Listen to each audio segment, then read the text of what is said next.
ಜೀವನದಲ್ಲಿ ತಮ್ಮ ಪಾತ್ರವನ್ನು ಹೇಗೆ ಪಡೆಯುತ್ತವೆ ಎಂಬುದನ್ನು ಅವಳು ವಿವರಿಸಿದಳು. ಚಲಿಸುವ ಜೀವಿಗಳಲ್ಲಿ ಮನುಷ್ಯನು ಈ ವಿಷಯದಲ್ಲಿ ಭಿನ್ನನಾಗಿರುತ್ತಾನೆ. ಅವಳು ಹೇಳಿದರು, ಅವನು ತನ್ನ ಕ್ರಿಯೆಗಳ ಮೂಲಕ ಈ ಮತ್ತು ಇತರ ಜಗತ್ತಿನಲ್ಲಿ ತನ್ನ ಜೀವನದ ಹಾದಿಯನ್ನು ಪ್ರಭಾವಿಸಲು ಬಯಸುತ್ತಾನೆ. ದ್ರೌಪದಿಯ ಧ್ವನಿಯು ಕ್ರಿಯೆಯ ಮಹತ್ವವನ್ನು ಎತ್ತಿ ತೋರಿಸಿದಂತೆ ಹೆಚ್ಚು ಅನಿಮೇಟೆಡ್ ಆಯಿತು. ಒಂದು ಜೀವಿ ಕಾರ್ಯನಿರ್ವಹಿಸದಿದ್ದರೆ ಅದರ ಜೀವನದ ಹಾದಿ ಅಸಾಧ್ಯವಿಷ್ಟನ್ನು ಗಮನದಿಂದ ಆಲಿಸಿದನು. ಅವನ ಕಣ್ಣುಗಳು ತಿಳುವಳಿಕೆ ಮತ್ತು ಕಾಳಜಿಯ ಮಿಶ್ರಣವನ್ನು ಪ್ರತಿಬಿಂಬಿಸಿದವು. ದ್ರೌಪದಿ ಒತ್ತಿದಳು. ಅವಳ ಮಾತುಗಳು ಅದರ ಗಮ್ಯಸ್ಥಾನಕ್ಕೆ ಹರಿಯುವ ನದಿಯಂತೆ ಪರಸ್ಪರ ನಿರ್ಮಿಸಿದವು. ಅವಳು ಮಾನವ ಅಸ್ತಿತ್ವವನ್ನು ರೂಪಿಸುವ 3 ಅಂಶಗಳ ಬಗ್ಗೆ ಮಾತನಾಡಿದರು. ಅವಕಾಶ, ಪೋಷಣೆ ಮತ್ತು ವೈಯಕ್ತಿಕ ಪ್ರಯತ್ನ. ಒಬ್ಬ ವ್ಯಕ್ತಿಯು ಒಳ್ಳೆಯ ಅಥವಾ ಕೆಟ್ಟ ಯಾವುದೇ ಕಾರ್ಯಗಳನ್ನು ಮಾಡಿದರೂ ಅವಳು ಹೇಳಿದಳು, ಅವು ಹಿಂದಿನ ಜೀವನದ ಕಾರ್ಯಗಳಿಗೆ ಒಪ್ಪಿಕೊಳ್ಳುವ ದೇವರ ವ್ಯವಸ್ಥೆಗಳ ಫಲಿತಾಂಶವೆಂದು ತಿಳಿಯಿರಿ. ದ್ರೌಪದಿ ತನ್ನ ಭಾವಪೂರ್ಣ ಭಾಷಣವನ್ನು ಮುಕ್ತಾಯಗೊಳಿಸಿದಾಗ ಯುಧಿಷ್ಠಿರನ ಅಭಿವ್ಯಕ್ತಿಯು ಚಿಂತನೆಯಿಂದ ದೃಢ ನಿಶ್ಚಯಕ್ಕೆ ಬದಲಾಯಿತು. ಅವನು ತಿಳುವಳಿಕೆಯಲ್ಲಿ ತಲೆಯಾಡಿಸಿದನು ಮತ್ತು ಅವನ ಕಣ್ಣುಗಳು ಹೊಸ ಉದ್ದೇಶದಿಂದ ಹೊಳೆಯುತ್ತಿದ್ದವು.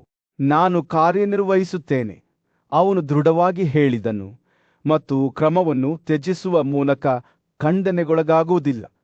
ಹೊಸ ಸಂಕಲ್ಪದೊಂದಿಗೆ ಸಹೋದರರು ತಮ್ಮ ರಾಜ್ಯವನ್ನು ಮರಳಿ ಪಡೆಯುವತ್ತ ತಮ್ಮ ಮನಸ್ಸನ್ನು ಹಾಕಿಕೊಂಡರು. ನಿರ್ಧಾರದ ಇಕ್ಷಳದಲ್ಲಿ ದ್ರೌಪದಿಯ ಮಾತುಗಳು ಭರವಸೆಯಂತೆ ಗಾಳಿಯಲ್ಲಿ ತೂಗಾಡುತ್ತಿದ್ದವು. ಪಾಂಡವರ ಮತ್ತು ಅವರ ರಾಜ್ಯದ ಭವಿಷ್ಯವು ಅನಿಶ್ಚಿತವಾಗಿ ಸಮತೋಲನದಲ್ಲಿತ್ತು.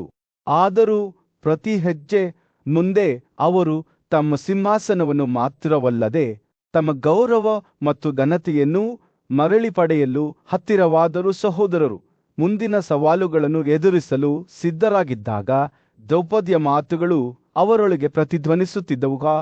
ಯಾರು ಕ್ರಮ ಕೈಗೊಳ್ಳುವುದಿಲ್ಲವೋ ಅವರು ಖಂಡಿತವಾಗಿಯೂ ಶರಣಾಗುತ್ತಾರೆ. ಕ್ರಮಕ್ಕೆ ಕರೆ ನೀಡಲಾಗಿತ್ತು. ಈಗ ಅದನ್ನು ವಶಪಡಿಸಿಕೊಳ್ಳುವುದು ಅವರಿಗೆ ಬಿಟ್ಟದ್ದು. ಸೂರ್ಯರು ಕಾಡಿನ ಮೇಲೆ ಮುಳುಗಿ ಬೆಚ್ಚಗಿನ ಕಿತ್ತಳೆ ಬಣ್ಣದ ಹೊಳಪನ್ನು ಮರಗಳ ಮೇಲೆ ಬೀಸಿದಾಗ ಭೀಮನು ತನ್ನ ತಂದೆ ರಾಜ ಧೃತರಾಷ್ಟ್ರನ ಬಳಿಗೆ ಬಂದನು. ಗಾಳಿಯು ಒತ್ತಡದಿಂದ ದಟ್ಟವಾಗಿತ್ತು ಮತ್ತು ಅವನು ಮಾತನಾಡುವಾಗ ಭೀಮನ ಧ್ವನಿಯು ಕೋಪದಿಂದ ತುಂಬಿತ್ತು. ತಂದೆಯೇ, ನೀನು ಈ ವನವಾಸದ ಮಾರ್ಗವನ್ನು ಏಕೆ ಮುಂದುವರಿಸುತ್ತಿದ್ದೀಯ? ದುರ್ಯೋಧನನ ಕುತಂತ್ರದಿಂದ ನಾವು ನಮ್ಮ ರಾಜ್ಯ, ನಮ್ಮ ಸದ್ಗುಣ ಮತ್ತು ನಮ್ಮ ಸಂತೋಷದಿಂದ ವಂಚಿತ ಆಗಿದ್ದೇವೆ. ದುರ್ಬಲ ನರಿಗಳು ಬಲವಾದ ಸಿಂಹಗಳಿಂದ ಬೇಟೆಯನ್ನು ಕಸಿದುಕೊಳ್ಳುವಂತೆಯೇ ಆತನು ಅನ್ಯಾಯದ ಮೂಲಕ ನಮ್ಮ ನ್ಯಾಯವನ್ನು ತೆಗೆದುಕೊಂಡಿದ್ದಾನೆ. ಭೀಮನ ಮಾತುಗಳು ಹತಾಶೆ ಮತ್ತು ನಿರಾಶೆಯಿಂದ ತುಂಬಿದವು. ಅವನು ಯಾವಾಗಲೂ ತನ್ನ ತಂದೆಯನ್ನು ಬಲವಾದ ಮತ್ತು ಬುದ್ಧಿವಂತ ನಾಯಕನಾಗಿ ನೋಡುತ್ತಿದ್ದನು. ಆದರೆ ಈಗ ಅವನು ಅವನನ್ನು ದುರ್ಬಲ ಮತ್ತು ಅನಿಶ್ಚಿತನಾಗಿ ನೋಡಿದನು. ನಿಮ್ಮ ಅಜಾಗರೂಕತೆಯೇ ನಮ್ಮ ಪತನಕ್ಕೆ ಕಾರಣವಾಯಿತು. ಭೀಮನು ಮುಂದುವರಿಸಿದನು, ನೀವು ನಮ್ಮ ರಾಜ್ಯದಿಂದ ಕಸಿದುಕೊಳ್ಳಲು ಅವಕಾಶ ಮಾಡಿಕೊಟ್ಟಿರಿ. ಅದರ ಪರಿಣಾಮಗಳನ್ನು ನಾವು ಅನುಭವಿಸಬೇಕಾಯಿತು. ನಾವು ನಮ್ಮ ಸ್ನೇಹಿತರು ಮತ್ತು ಕುಟುಂಬದಿಂದ ಬೇರ್ಪಟ್ಟಿದ್ದೇವೆ ಮತ್ತು ಅದೆಲ್ಲವೂ ನಿಮ್ಮ ಕ್ರಿಯೆಗಳಿಂದ ಆಗಿದೆ.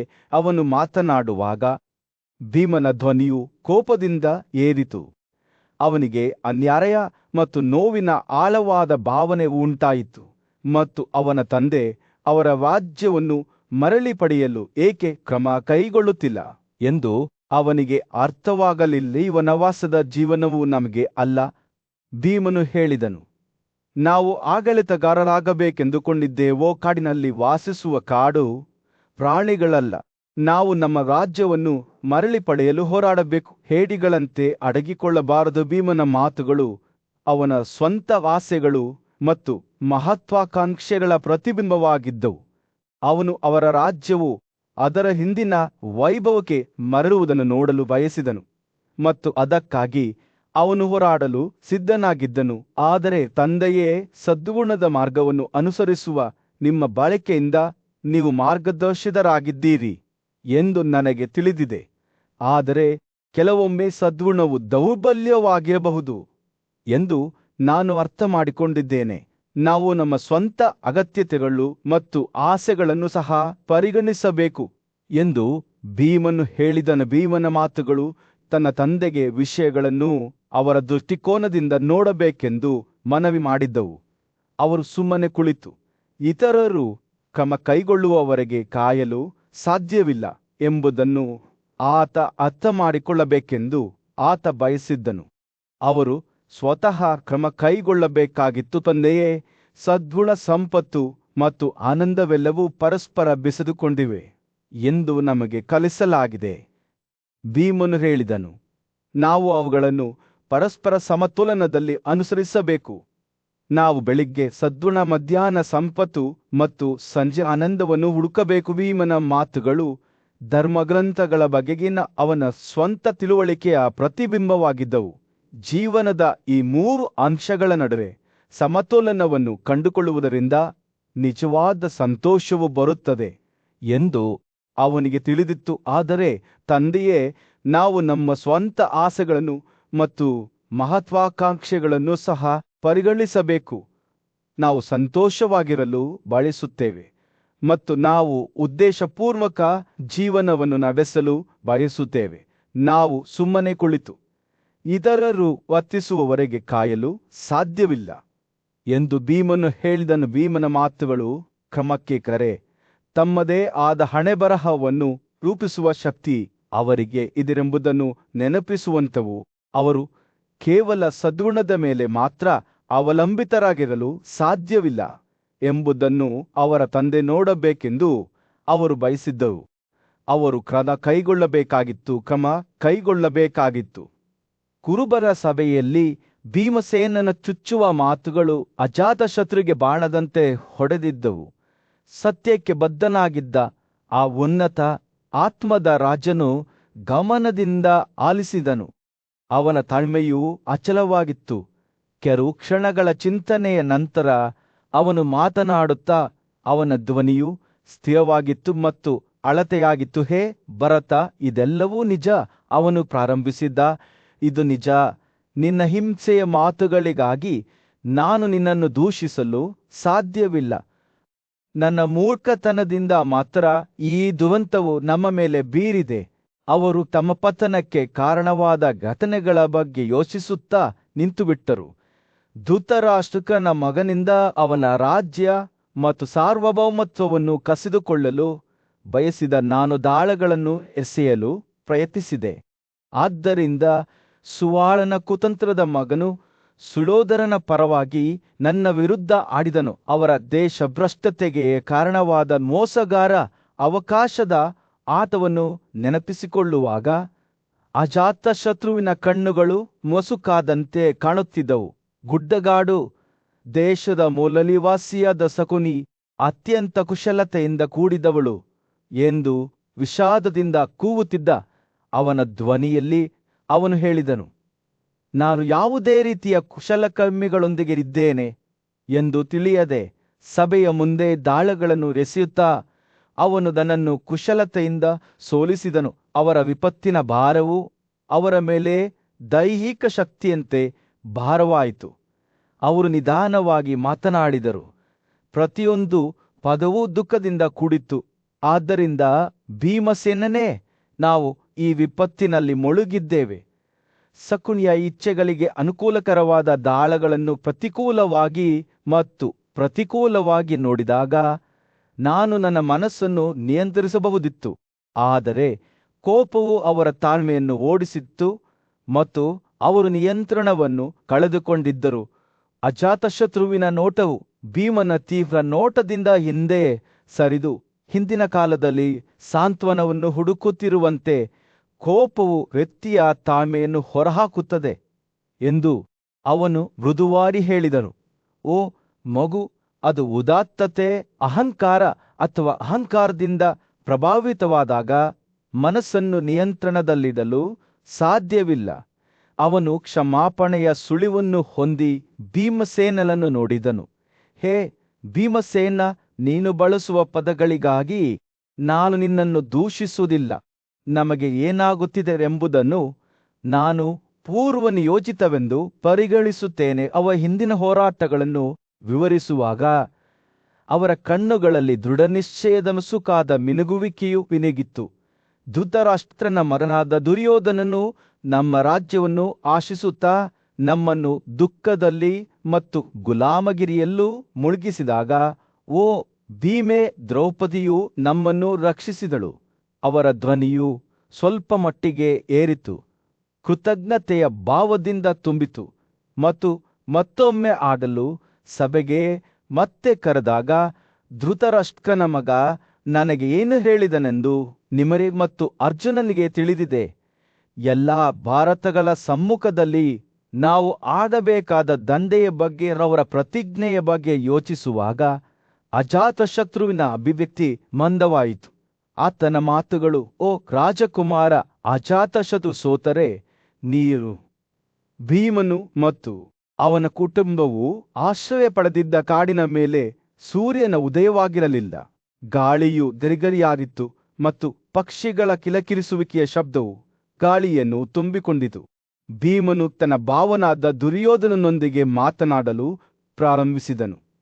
ಅವನ ಮಾತುಗಳು ಆಳವಾದ ಕೋಪ ಮತ್ತು ಹತಾಶೆಯಿಂದ ತುಂಬಿದವು. ಭೀಮ ದುರ್ಯೋಧನ ಹೇಳಿದ, ನೀನು ನೀರಿನ ಮೇಲಿರುವ ನೊಳದಂತೆ ಕ್ಷಣಿಕ ಮತ್ತು ಕ್ಷಣಿಕ. ನಮ್ಮ ಒಪ್ಪಂದವು ಕೇವಲ ಒಂದು ಕ್ಷುಲ್ಲಕ ವಿಷಯವಾಗಿದೆ. ಸಮಯದ ನಿರ್ಬಂಧಗಳಿಂದ ಬಂಧಿಸಲ್ಪಟ್ಟಿದೆ. ಇದು ಅನಂತ ಮತ್ತು ಅಳೆಯಲಾಗದು. ಪ್ರತಿ ಹಾದು ಹೋಗುವ ಕ್ಷಣದಲ್ಲೂ ನಮ್ಮ ಜೀವನವು ಕಡಿಮೆಯಾಗುತ್ತಿರುವಾಗ ನಾನು 13 ವರ್ಷಗಳ ಕಾಲ ಕಾಯಬೇಕೆಂದು ನೀವು ಹೇಗೆ ನಿರೀಕ್ಷಿಸಬಹುದು? ಅವರ ಭವಿಷ್ಯವನ್ನು ಖಚಿತವಾಗಿ ತಿಳಿದಿರುವವರು ಮಾತ್ರ ನಿಜವಾಗಿಯೂ ಕಾಯಬಹುದು. ಭೀಮನ ಕಣ್ಣುಗಳು ಕೋಪದಿಂದ ಹೊಳೆಯುತ್ತಾ, ದುರ್ಯೋಧನನೇ, ನೀನು ರಾಜನಾಗಿರಬಹುದು, ಆದರೆ ನಿನ್ನ ಜೀವನವು ನನಗಿಂತ ಹೆಚ್ಚು ಸುರಕ್ಷಿತವಾಗಿಲ್ಲ. ಸಾವು ನಮ್ಮೆಲ್ಲರಿಗೂ ಕಾಯುತ್ತಿದೆ ಮತ್ತು ನಾವು ಹೆಚ್ಚು ಕಾಲ ವಿಳಂಬಗೊಳಿಸಿದಾಗ ನಾವು ನಮ್ಮ ಮರಣಕ್ಕೆ ಹತ್ತಿರವಾಗುತ್ತೇವೆ. ನಮ್ಮ ರಾಜ್ಯವು ನಮ್ಮ ಬೆರಳುಗಳ ಮೂಲಕ ಮರಳಿನಂತೆ ಜಾರುವ ಮೊದಲು ನಾವು ಶ್ರಮಿಸಬೇಕು ಎಂದು ಉತ್ತರಿಸಿದವು. ಅವನು ಮಾತನಾಡುವಾಗ ಭೀಮನ ಧ್ವನಿಯು ಕಟುವಾಗಿ ತಿರುಗಿತು. ನೀನು ದುರ್ಬಲ ರಾಜ ದುರ್ಯೋಧನ. ನನ್ನ ಕೋಪದಿಂದ ನಿನ್ನ ಸ್ವಂತ ಕುಟುಂಬವನ್ನು ರಕ್ಷಿಸಲು ಸಾಧ್ಯವಾಗುತ್ತಿಲ್ಲ. ನಿನ್ನ ಕೈ ಚಿನ್ನವನ್ನು ಹಿಡಿದಿಟ್ಟುಕೊಳ್ಳಬಹುದು, ಆದರೆ ನಿನ್ನ ಹೃದಯವು ಭಯ ಮತ್ತು ಅನಿಶ್ಚಿತತೆಯಿಂದ ಭಾರವಾಗಿರುತ್ತದೆ. ವೇದಗಳಲ್ಲಿ ಹೇಳಿರುವಂತೆ ನೀವು ರಾಜರ ಕರ್ತವ್ಯಗಳನ್ನು ಕೇಳಿದ್ದೀರಿ, ಆದರೆ ಅವುಗಳ ನಿಜವಾದ ಅರ್ಥವನ್ನು ನೀವು ಮರೆತಿದ್ದೀರಿ. ಧೃತರಾಷ್ಟ್ರನ ದುಷ್ಟಪುತ್ರರನ್ನು ನೀವು ಕ್ಷಮಿಸಿ, ಏಕೆಂದರೆ ನೀವು ದಯೆ ತೋರುವ ಆತ್ಮವಾಗಿದ್ದೀರಿ. ನಿಮ್ಮ ಸ್ವಂತ ಸಹಾನುಭೂತಿಯಿಂದ ಕುರುಡರಾಗಿದ್ದೀ, ಆದರೆ ದಯೆಯು ಶಕ್ತಿಯಲ್ಲ. ದುರ್ಯೋಧನ, ಇದು ಅಂತಿಮವಾಗಿ ನಮ್ಮ ಅವನತಿಯಾಗುವ ದೌರ್ಬಲ್ಯವಾಗಿದೆ ಎಂದು ಭೀಮನು ವ್ಯಂಗ್ಯದಿಂದ ಹೇಳಿದ ಮಾತುಗಳು ಮರಗಳಲ್ಲಿ ಪ್ರತಿಧ್ವನಿಸುತ್ತಿದ್ದ ಭೀಮನ ಮಾತುಗಳ ಸದ್ದು ಹೊರತುಪಡಿಸಿ ಅರಣ್ಯವು ಮೌನವಾಗಿತ್ತು. ಅವನು ದುರ್ಯೋಧನಿಗೆ ತನ್ನ ಹೃದಯವನ್ನು ಸುರಿಸಿದಾಗ ಅವನ ಕುಟುಂಬ ಮತ್ತು ಸ್ನೇಹಿತರು ಭಯಭೀತರಾಗಿದ್ದರು. ಅವರ ಸಹೋದರ ಅರ್ಜುನನು ತನ್ನ ಗುರೆಯಲ್ಲಿ ಸಿಂಹದಂತೆ ಕುಳಿತಿದ್ದನು, ದುಃಖದಿಂದ ಉರಿಯುತ್ತಿದ್ದನು, ಆದರೆ ಅದನ್ನು ಬಲವಾದ ಆನೆಯಂತೆ ನಿಗ್ರಹಿಸುತ್ತಿದ್ದನು. ನಕುಲ, ಸಹದೇವ ಮತ್ತು ಅವರ ತಾಯಿ ಕುಂತಿಯೆಲ್ಲರೂ ಅವರತ್ತ ನೋಡಿದರು. ಅವರ ಮುಖಗಳು ಆತಂಕದಿಂದ ಕೆತ್ತಲ್ಪಟ್ಟವು. ಅವರು ಈಗಾಗಲೇ 13 ತಿಂಗಳುಗಳಿಂದ ಕಾಯುತ್ತಿದ್ದರು, ರಹಸ್ಯವಾಗಿ ವಾಸಿಸುತ್ತಿದ್ದರು ಮತ್ತು ಒತ್ತಡವು ಕಾಣಿಸಿಕೊಳ್ಳಲು ಪ್ರಾರಂಭಿಸಿತು. ಭೀಮನ ಮಾತುಗಳು ಕೇವಲ ಕ್ರಮಕ್ಕೆ ಕರೆ ನೀಡುವುದಲ್ಲ, ಆದರೆ ಯುದ್ಧದಿಂದ ಛಿದ್ರಗೊಂಡ ಕುಟುಂಬದ ಹೃದಯದಿಂದ ಕೂಗು. ಸೂರ್ಯನು ಆಕಾಶದಲ್ಲಿ ಮೇಲಕ್ಕೆ ಏರಿದಾಗ ದುರ್ಯೋಧನನು ಭೀಮನ ಭಾವೋದ್ರಿಕ್ತ ಮನವಿಯನ್ನು ಆಲಿಸಿದನು. ತನ್ನ ಭಾವನು ಸತ್ಯವನ್ನು ಮಾತನಾಡುತ್ತಾನೆ ಎಂದು ಅವನಿಗೆ ತಿಳಿದಿತ್ತು. ಅವರ ರಾಜ್ಯವು ಅಪಾಯದಲ್ಲಿದೆ ಮತ್ತು ಅವರ ಜೀವನವು ಅನಿಶ್ಚಿತವಾಗಿ ಸಮತೋಲನದಲ್ಲಿದೆ.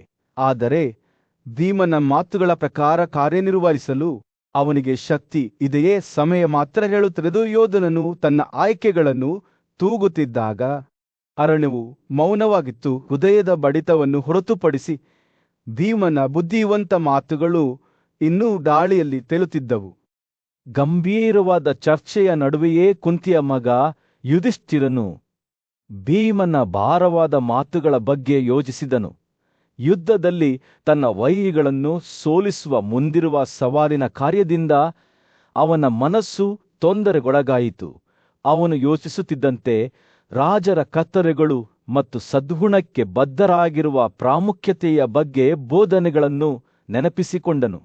ಆದರೂ ಬ್ರಹ್ಮದ್ರೋಣ, ಕೃಪಾ ಮತ್ತು ಕರ್ಣರಂತಹ ಆಕಾಶ ಶಸ್ತ್ರಾಸ್ತ್ರಗಳ ಮಾಸ್ಟರ್ಸ್ ಮತ್ತು ಸದ್ಗುಣದ ಅಭ್ಯಾಸಕ್ಕೆ ಸಮರ್ಪಿತರಾದವರನ್ನು ಸೋಲಿಸುವುದು ಅಸಾಧ್ಯ ಎಂಬ ಭಾವನೆಯನ್ನು ಅಲುಗಾಡಿಸಲು ಅವನಿಗೆ ಸಾಧ್ಯವಾಗಲಿಲ್ಲ. ಭೀಮನು ಯುಧಿಷ್ಠಿರನ ಆಲೋಚನೆಗಳಿಗೆ ಅಡ್ಡಿಪಡಿಸಿದನು.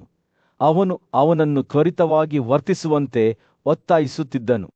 ಆದರೆ ಯುಧಿಷ್ಠಿರನ ಮಾತುಗಳು ಎಚ್ಚರಿಕೆಯಿಂದ ಕೂಡಿದ್ದವು, ಏಕೆಂದರೆ ಅವನು ಕೇವಲ ಧೈರ್ಯದ ಮೇಲೆ ಅವಲಂಬಿತವಾಗಿರುವುದು ನೋವು ಮತ್ತು ನೋವನ್ನು ಉಂಟುಮಾಡುತ್ತದೆ ಎಂದು ಭೀಮನಿಗೆ ಎಚ್ಚರಿಕೆ ನೀಡಿದನು. ಅವನು ಯಶಸ್ಸನ್ನು ಸಾಧಿಸಲು ಚಿಂತನೆಯ ಉತ್ತಮ ನಿರ್ದೇಶನದ ಪರಾಕ್ರಮ ಮತ್ತು ಎಚ್ಚರಿಕೆಯ ಯೋಜನೆಯ ಮಹತ್ವವನ್ನು ಒತ್ತಿ ಹೇಳಿದನು. ದೇವರುಗಳು ಸ್ವತಃ ಅಂತಹ ವಿನ್ಯಾಸಗಳನ್ನು ಇಷ್ಟಪಟ್ಟರು ಎಂದು ಅವನು ಹೇಳಿದನು. ಭೀಮನು ಯುಧಿಷ್ಠಿರನ ಮಾತುಗಳಿಂದ ದಿಗ್ಭ್ರಮೆಗೊಂಡನು. ಆದರೆ ಅವನು ಪ್ರತಿಕ್ರಿಯಿಸುವ ಮೊದಲೇ ಮಹಾನ್ ತಪಸ್ವಿ ವ್ಯಾಸನು ಸ್ಥಳಕ್ಕೆ ಆಗಮಿಸಿದನು. ಸತ್ಯವತಿಯ ಮಗನಾದ ವ್ಯಾಸನು ತನ್ನ ಬುದ್ಧಿವಂತಿಕೆ ಮತ್ತು ಆಧ್ಯಾತ್ಮಿಕ ಒಳನೋಟಕ್ಕಾಗಿ ಪೂಜ್ಯನಾಗಿದ್ದನು. ಅವನು ಯುಧಿಷ್ಠಿರನ ಬಳಿಗೆ ಹೋಗಿ ಅವನನ್ನು ಸಹಾನುಭೂತಿಯಿಂದ ಸಂಬೋಧಿಸಿ, ತನ್ನ ಹೃದಯವನ್ನು ಹಿಡಿದಿದ್ದ ಭಯವನ್ನು ಹೋಗಲಾಡಿಸಲು ಬಂದಿದ್ದೇನೆ ಎಂದು ಹೇಳಿದನು. ವ್ಯಾಸನು ಯುಧಿಷ್ಠಿರನನ್ನು ಪಕ್ಕಕ್ಕೆ ತೆಗೆದುಕೊಂಡು ಶಾಂತ ಸ್ವರಗಳಲ್ಲಿ ಮಾತನಾಡಲು ಪ್ರಾರಂಭಿಸಿದನು. ನಿನ್ನ ಸಮೃದ್ಧಿಯ ಸಮಯ ಬಂದಿದೆ ಎಂದು ಹೇಳಿದನು. ಅರ್ಜುನನು ಶೀಘ್ರದಲ್ಲೇ ಯುದ್ಧದಲ್ಲಿ ನಿನ್ನ ಎಲ್ಲಾ ವೈರಿಗಳನ್ನು ಕೊಲ್ಲುತ್ತಾನೆ. ಅವನು ಅರ್ಜುನನಿಗೆ ತನ್ನ ಆಸೆಗಳನ್ನು ಸಾಧಿಸುವ ಶಕ್ತಿಯನ್ನು ನೀಡುವ ಪ್ರತಿಶ್ರುತಿ ಎಂಬ ಪವಿತ್ರ ಜ್ಞಾನವನ್ನು ನೀಡಿದನು. ಅರ್ಜುನನನ್ನು ಇಂದ್ರ, ರುದ್ರ, ವರುಣ, ಕುಬೇರ ಮತ್ತು ಯಮದೇವರಿಗೆ ಕಳುಹಿಸುವಂತೆ ವ್ಯಾಸನು ಯುಧಿಷ್ಠಿರನಿಗೆ ಸೂಚನೆ ನೀಡಿದನು. ಅವರ ಆಶೀರ್ವಾದವನ್ನು ಪಡೆಯಲು ಮತ್ತು ಆಕಾಶದ ಶಸ್ತ್ರಾಸ್ತ್ರಗಳನ್ನು ಪಡೆಯಲು ವ್ಯಾಸನು ಯುಧಿಷ್ಠಿರನಿಗೆ ದ್ವೈತವನವನ್ನು ತೊರೆದು ತನ್ನ ವಾಸಸ್ಥಾನಕ್ಕೆ ಹೆಚ್ಚು ಸೂಕ್ತವಾದ ಮತ್ತೊಂದು ಕಾಡಿನಲ್ಲಿ ನೆಲೆಸುವ ಬಗ್ಗೆ ಯೋಚಿಸುವಂತೆ ಸಲಹೆ ನೀಡಿದನು. ಅವನು ಒಂದೇ ಸ್ಥಳದಲ್ಲಿ ಹೆಚ್ಚು ಕಾಲ ವಾಸಿಸದಂತೆ ಎಚ್ಚರಿಸಿದನು, ಏಕೆಂದರೆ ಅದು ಕಾಡಿನ ಸಂಪನ್ಮೂಲಗಳನ್ನು ಖಾಲಿ ಮಾಡಿಬಿಡಬಹುದು ಮತ್ತು ಅಲ್ಲಿ ವಾಸಿಸುವ ಸನ್ಯಾಸಿಗಳಿಗೆ ಆತಂಕವನ್ನುಂಟು ಮಾಡಬಹುದು. ಈ ಬುದ್ಧಿವಂತಿಕೆಯ ಮಾತುಗಳಿಂದ ವ್ಯಾಸನು ದಾಳಿಯಲ್ಲಿ ಕಣ್ಮರೆಯಾದನು. ವ್ಯಾಸನಿಂದ ಪಡೆದ ಸಲಹೆಗೆ ಯುಧಿಷ್ಠಿರನು ತುಂಬಾ ಕೃತಜ್ಞನಾಗಿದ್ದನು. ಅವನು ಪವಿತ್ರ ಜ್ಞಾನವನ್ನು ತನ್ನ ಮನಸ್ಸಿನಲ್ಲಿ ಎಚ್ಚರಿಕೆಯಿಂದ ಇಟ್ಟುಕೊಂಡನು ಮತ್ತು ಸರಿಯಾದ ಸಂದರ್ಭಗಳಲ್ಲಿ ಅದನ್ನು ಪಠಿಸಿದನು. ಹೊಸ ಉದ್ದೇಶದ ಪ್ರಜ್ಞೆಯೊಂದಿಗೆ ಯುಧಿಷ್ಠಿರನು ತನ್ನ ಸಹೋದರರೊಂದಿಗೆ ದ್ವೈತವನವನ್ನು ತೊರೆದು ಕಾಮ್ಯಕ ಕಾಡಿನಲ್ಲಿ ನೆಲೆಸಿದನು. ಅಲ್ಲಿ ಅವರು ಸ್ವಲ್ಪ ಸಮಯದವರೆಗೆ ವಾಸಿಸುತ್ತಿದ್ದರು. ಬಿಲ್ಲು ಮತ್ತು ವೇದಗಳ ಪಠಣಕ್ಕೆ ಮೀಸಲಿಟ್ಟರು. ಅವರು ಕಾಮ್ಯಕದಲ್ಲಿ ವಾಸಿಸುತ್ತಿದ್ದಾಗ ಹಲವಾರು ಬ್ರಾಹ್ಮಣರು ಅವರನ್ನು ಹಿಂಬಾಲಿಸಿದರು. ಸದ್ಗುಣಶೀಲ ಮತ್ತು ಬುದ್ಧಿವಂತ ನಾಯಕರಾಗಿ ಅವರ ಖ್ಯಾತಿಯಿಂದ ಆಕರ್ಷಿತರಾದರು. ಪಾಂಡವರು ಖರ್ಚು ಮಾಡಿದರು. ಒಂದು ನಿಶ್ಶಬ್ದ ಕ್ಷಣದಲ್ಲಿ ನೀತಿವಂತನಾದ ಯುಧಿಷ್ಠಿರನು ತನ್ನ ಸಹೋದರ ಅರ್ಜುನನನ್ನು ಕರೆದನು. ಸೌಮ್ಯವಾದ ನಗು ಮತ್ತು ಹಿತವಾದ ಮಾತುಗಳಿಂದ ಅವನು ಅರ್ಜುನನ ಕೈಗಳನ್ನು ಹಿಡಿದು ಮಾತನಾಡಲು ಪ್ರಾರಂಭಿಸಿದನು. ಅವನು ಅರ್ಜುನನಿಗೆ ಅವರ ಗುರು ವ್ಯಾಸನ ಆಜ್ಞೆಯನ್ನು ಮತ್ತು ತನ್ನೊಳಗೆ ಇರುವ ಮಹಾನ್ ಬುದ್ಧಿವಂತಿಕೆಯನ್ನು ನೆನಪಿಸಿದನು. ಭೀಷ್ಮ, ದ್ರೋಣ, ಕೃಪಾ ಮತ್ತು ಕರ್ಣರೆಲ್ಲರೂ ಯುದ್ಧ ಕಲೆಯಲ್ಲಿ ನಿಪುಣರಾಗಿದ್ದು, ಆದರೆ ಧೃತರಾಷ್ಟ್ರನ ಮಗನು ಅವರನ್ನು ಗೌರವ ಮತ್ತು ಗೌರವದಿಂದ ಸಮಾಧಾನಪಡಿಸಿದನು ಎಂದು ಯುಧಿಷ್ಠಿರನು ಅರ್ಜುನನಿಗೆ ಹೇಳಿದನು. ಈ ಮಗನಾದ ದುರ್ಯೋಧನನು ಈಗ ಇಡೀ ಭೂಮಿಯನ್ನು ಅದರ ಗ್ರಾಮಗಳು, ಪಟ್ಟಣಗಳು, ಸಮುದ್ರಗಳು, ಕಾಡುಗಳು ಮತ್ತು ಗಣಿಗಳೊಂದಿಗೆ ಆಳಿದನು ಎಂದು ಅವನು ವಿವರಿಸಿದನು. ಯುಧಿಷ್ಠಿರನು ಅರ್ಜುನನು ಮಾತ್ರ ದೊಡ್ಡ ಹೊರೆಯನ್ನು ಹೊತ್ತುಕೊಂಡು ಅವರ ಏಕೈಕ ಆಶ್ರಯವಾಗಿ ನಿಂತಿದ್ದಾನೆ ಎಂದು ಒತ್ತಿ ಹೇಳಿದನು. ನಂತರ ನ್ಯಾಯಯುತ ರಾಜನು ಅರ್ಜುನನಿಗೆ ತಾನು ಕೃಷ್ಣ ದ್ವೈಪಾಯನನಿಂದ ಪವಿತ್ರ ವಿಜ್ಞಾನವನ್ನು ಪಡೆದಿದ್ದೇನೆ ಎಂದು ತಿಳಿಸಿದನು. ಈ ಜ್ಞಾನವನ್ನು ಸರಿಯಾಗಿ ಬಳಸಿದರೆ ಇಡೀ ಬ್ರಹ್ಮಾಂಡವನ್ನು ಅವರಿಗೆ ಬಹಿರಂಗಪಡಿಸುತ್ತದೆ. ತನ್ನ ಬಿಲ್ಲು ಮತ್ತು ಕತ್ತಿಯೊಂದಿಗೆ ಉಗ್ರ ತಪಸ್ಸಿಗೆ ತನ್ನನ್ನು ತಾನು ಅರ್ಪಿಸಿಕೊಳ್ಳುವಂತೆ ಅರ್ಜುನನಿಗೆ ಸೂಚಿಸಿದನು. ಯಾರಿಗಾದರೂ ಶರಣಾಗದೆ ಉತ್ತರಕ್ಕೆ ತೆರಳುವಂತೆ ಯುಧಿಷ್ಠಿರನು ಅರ್ಜುನನಿಗೆ ಆಜ್ಞಾಪಿಸಿದನು. ಬುದ್ಧಿವಂತಿಕೆಯ ಈ ಮಾತುಗಳೊಂದಿಗೆ ಯುಧಿಷ್ಠಿರನು ಅರ್ಜುನನಿಗೆ ಪವಿತ್ರ ವಿಜ್ಞಾನವನ್ನು ನೀಡಿದನು. ಅವನು ಅದನ್ನು ಗಮನದಿಂದ ಸ್ವೀಕರಿಸಿದನು. ನಂತರ ಹಿರಿಯ ಸಹೋದರನು ತನ್ನ ವೀರ ಸಹೋದರನಿಗೆ ನಿರ್ಗಮಿಸಲು ಸೂಚನೆ ನೀಡಿದನು ಮತ್ತು ಮಾತು, ದೇಹ ಮತ್ತು ಮನಸ್ಸಿನ ಮೇಲೆ ಪರಿಪೂರ್ಣ ನಿಯಂತ್ರಣವನ್ನು ಹೊಂದಿ ಅವನನ್ನು ತನ್ನ ಪ್ರಯಾಣಕ್ಕೆ ಕಳುಹಿಸಿದನು. ಅರ್ಜುನನು ತನ್ನ ಗಾಂಧೀವ ಬಿಲ್ಲು ಮತ್ತು ದನಿಯೊಂದಿಗೆ ಕಾಮ್ಯಕದಿಂದ ಹೊರಟನು. ಬ್ರಾಹ್ಮಣರು ಮತ್ತು ಸಿದ್ಧರು ತಮ್ಮ ಆಶೀರ್ವಾದವನ್ನು ನೀಡಿದರು. ಅವನು ಹೊರಟು ಹೋದಾಗ ಅವರು ಅವನನ್ನು ಉದ್ದೇಶಿಸಿ, ಕುಂತಿಯ ಮಗನೇ, ನೀನು ಬಯಸಿದ್ದನ್ನು ಶೀಘ್ರವಾಗಿ ಪಡೆಯು ಎಂದು ಹೇಳಿದರು. ಬ್ರಾಹ್ಮಣರು ಸಹ ಅರ್ಜುನನ ಪ್ರಯತ್ನಗಳಲ್ಲಿ ವಿಜಯವನ್ನು ಹಾರೈಸುತ್ತಾ ಆಶೀರ್ವಾದಗಳನ್ನು ಉಚ್ಚರಿಸಿದರು. ಲಗ್ನಸೇನನ ಮಗಳಾದ ಕೃಷ್ಣನು ಆಕೆಯ ಧ್ವನಿಯೊಂದಿಗೆ ಸೇರಿಕೊಂಡು ಹೃತ್ಪೂರ್ವಕವಾದ ಆಶೀರ್ವಾದವನ್ನು ನೀಡಿದಳು. ಅರ್ಜುನನೊಂದಿಗೆ ಅಗಲಿದ ತನ್ನ ದುಃಖವನ್ನು ವ್ಯಕ್ತಪಡಿಸಿದಳು ಮತ್ತು ಅವರ ಯೋಗಕ್ಷೇಮ, ಸಮೃದ್ಧಿ ಮತ್ತು ಜೀವನವು ಆತನ ಮೇಲೆ ಅವಲಂಬಿತವಾಗಿದೆ ಎಂದು ಒತ್ತಿ ಹೇಳಿದಳು. ಧಾತ್ರಿ ಮತ್ತು ವಿಧಾತ್ರಿ ಸೇರಿದಂತೆ ವಿವಿಧ ದೇವತೆಗಳ ಆಶೀರ್ವಾದವನ್ನು ಪ್ರಾರ್ಥಿಸುವಾಗ ಕೃಷ್ಣನ ಮಾತುಗಳು ಭಕ್ತಿಯಿಂದ ತುಂಬಿದವು. ಈ ಅಂತಿಮ ಇಚ್ಛೆಗಳೊಂದಿಗೆ ಅರ್ಜುನನು ಇಂದ್ರನ ಸಾಮ್ರಾಜ್ಯದ ಕಡೆಗೆ ಹೊರಟನು. ಅವನು ಸನ್ಯಾಸಿಗಳು ವಾಸಿಸುವ ಅನೇಕ ಪರ್ವತಗಳನ್ನು ದಾಟಿ ಅಂತಿಮವಾಗಿ ಪವಿತ್ರವಾದ ಹಿಮಾವತ್ ಪರ್ವತ ಶ್ರೇಣಿಯನ್ನು ತಲುಪಿದನು. ಇದು ಆಕಾಶ ಜೀವಿಗಳಿಗೆ ಆಶ್ರಯವಾಗಿದೆ. ಗಾಳಿಯಂತೆ ಅವನು ತನ್ನ ತಪಸ್ಸಿನಿಂದಾಗಿ ನಂಬಲಾಗದ ವೇಗದಲ್ಲಿ ಚಲಿಸಿದನು. ಧನಂಜಯನು ಹಿಮಾವತ್ ಮತ್ತು ಗಂಧಮದನ ಪರ್ವತಗಳನ್ನು ದಾಟುವಾಗ ಹಲವಾರು ಅಸಮಾನ ಮತ್ತು ವಿಶ್ವಾಸಾರ್ಹ ತಾಣಗಳನ್ನು ಎದುರಿಸಿದನು, ಆದರೆ ಆಯಾಸವಿಲ್ಲದೆ ಮುಂದಕ್ಕೆ ಸಾಗಿದನು. ಅಂತಿಮವಾಗಿ ಅವನು ಇಂದ್ರಕಿಲ್ಲಾವನ್ನು ತಲುಪಿದನು. ಅಲ್ಲಿ ಆಕಾಶದಲ್ಲಿ ಒಂದು ಧ್ವನಿಯನ್ನು ಕೇಳುವ ಮೊದಲು ಒಂದು ಕ್ಷಣ ನಿಲ್ಲಿಸಿದನು. ಅರ್ಜುನನು ಜಾಗರೂಕತೆಯಿಂದ ಸುತ್ತಲೂ ನೋಡಿದನು. ಕುರುಗಳ ಪವಿತ್ರ ಸಂಪ್ರದಾಯದಲ್ಲಿ ನ್ಯಾಯಯುತ ಆಡಳಿತಗಾರನಾದ ಜನಮೇಜಯನು ಅರ್ಜುನನ ಮಹಾಸಾಹಸವನ್ನು ಕೇಳಲು ಪ್ರಯತ್ನಿಸಿದನು.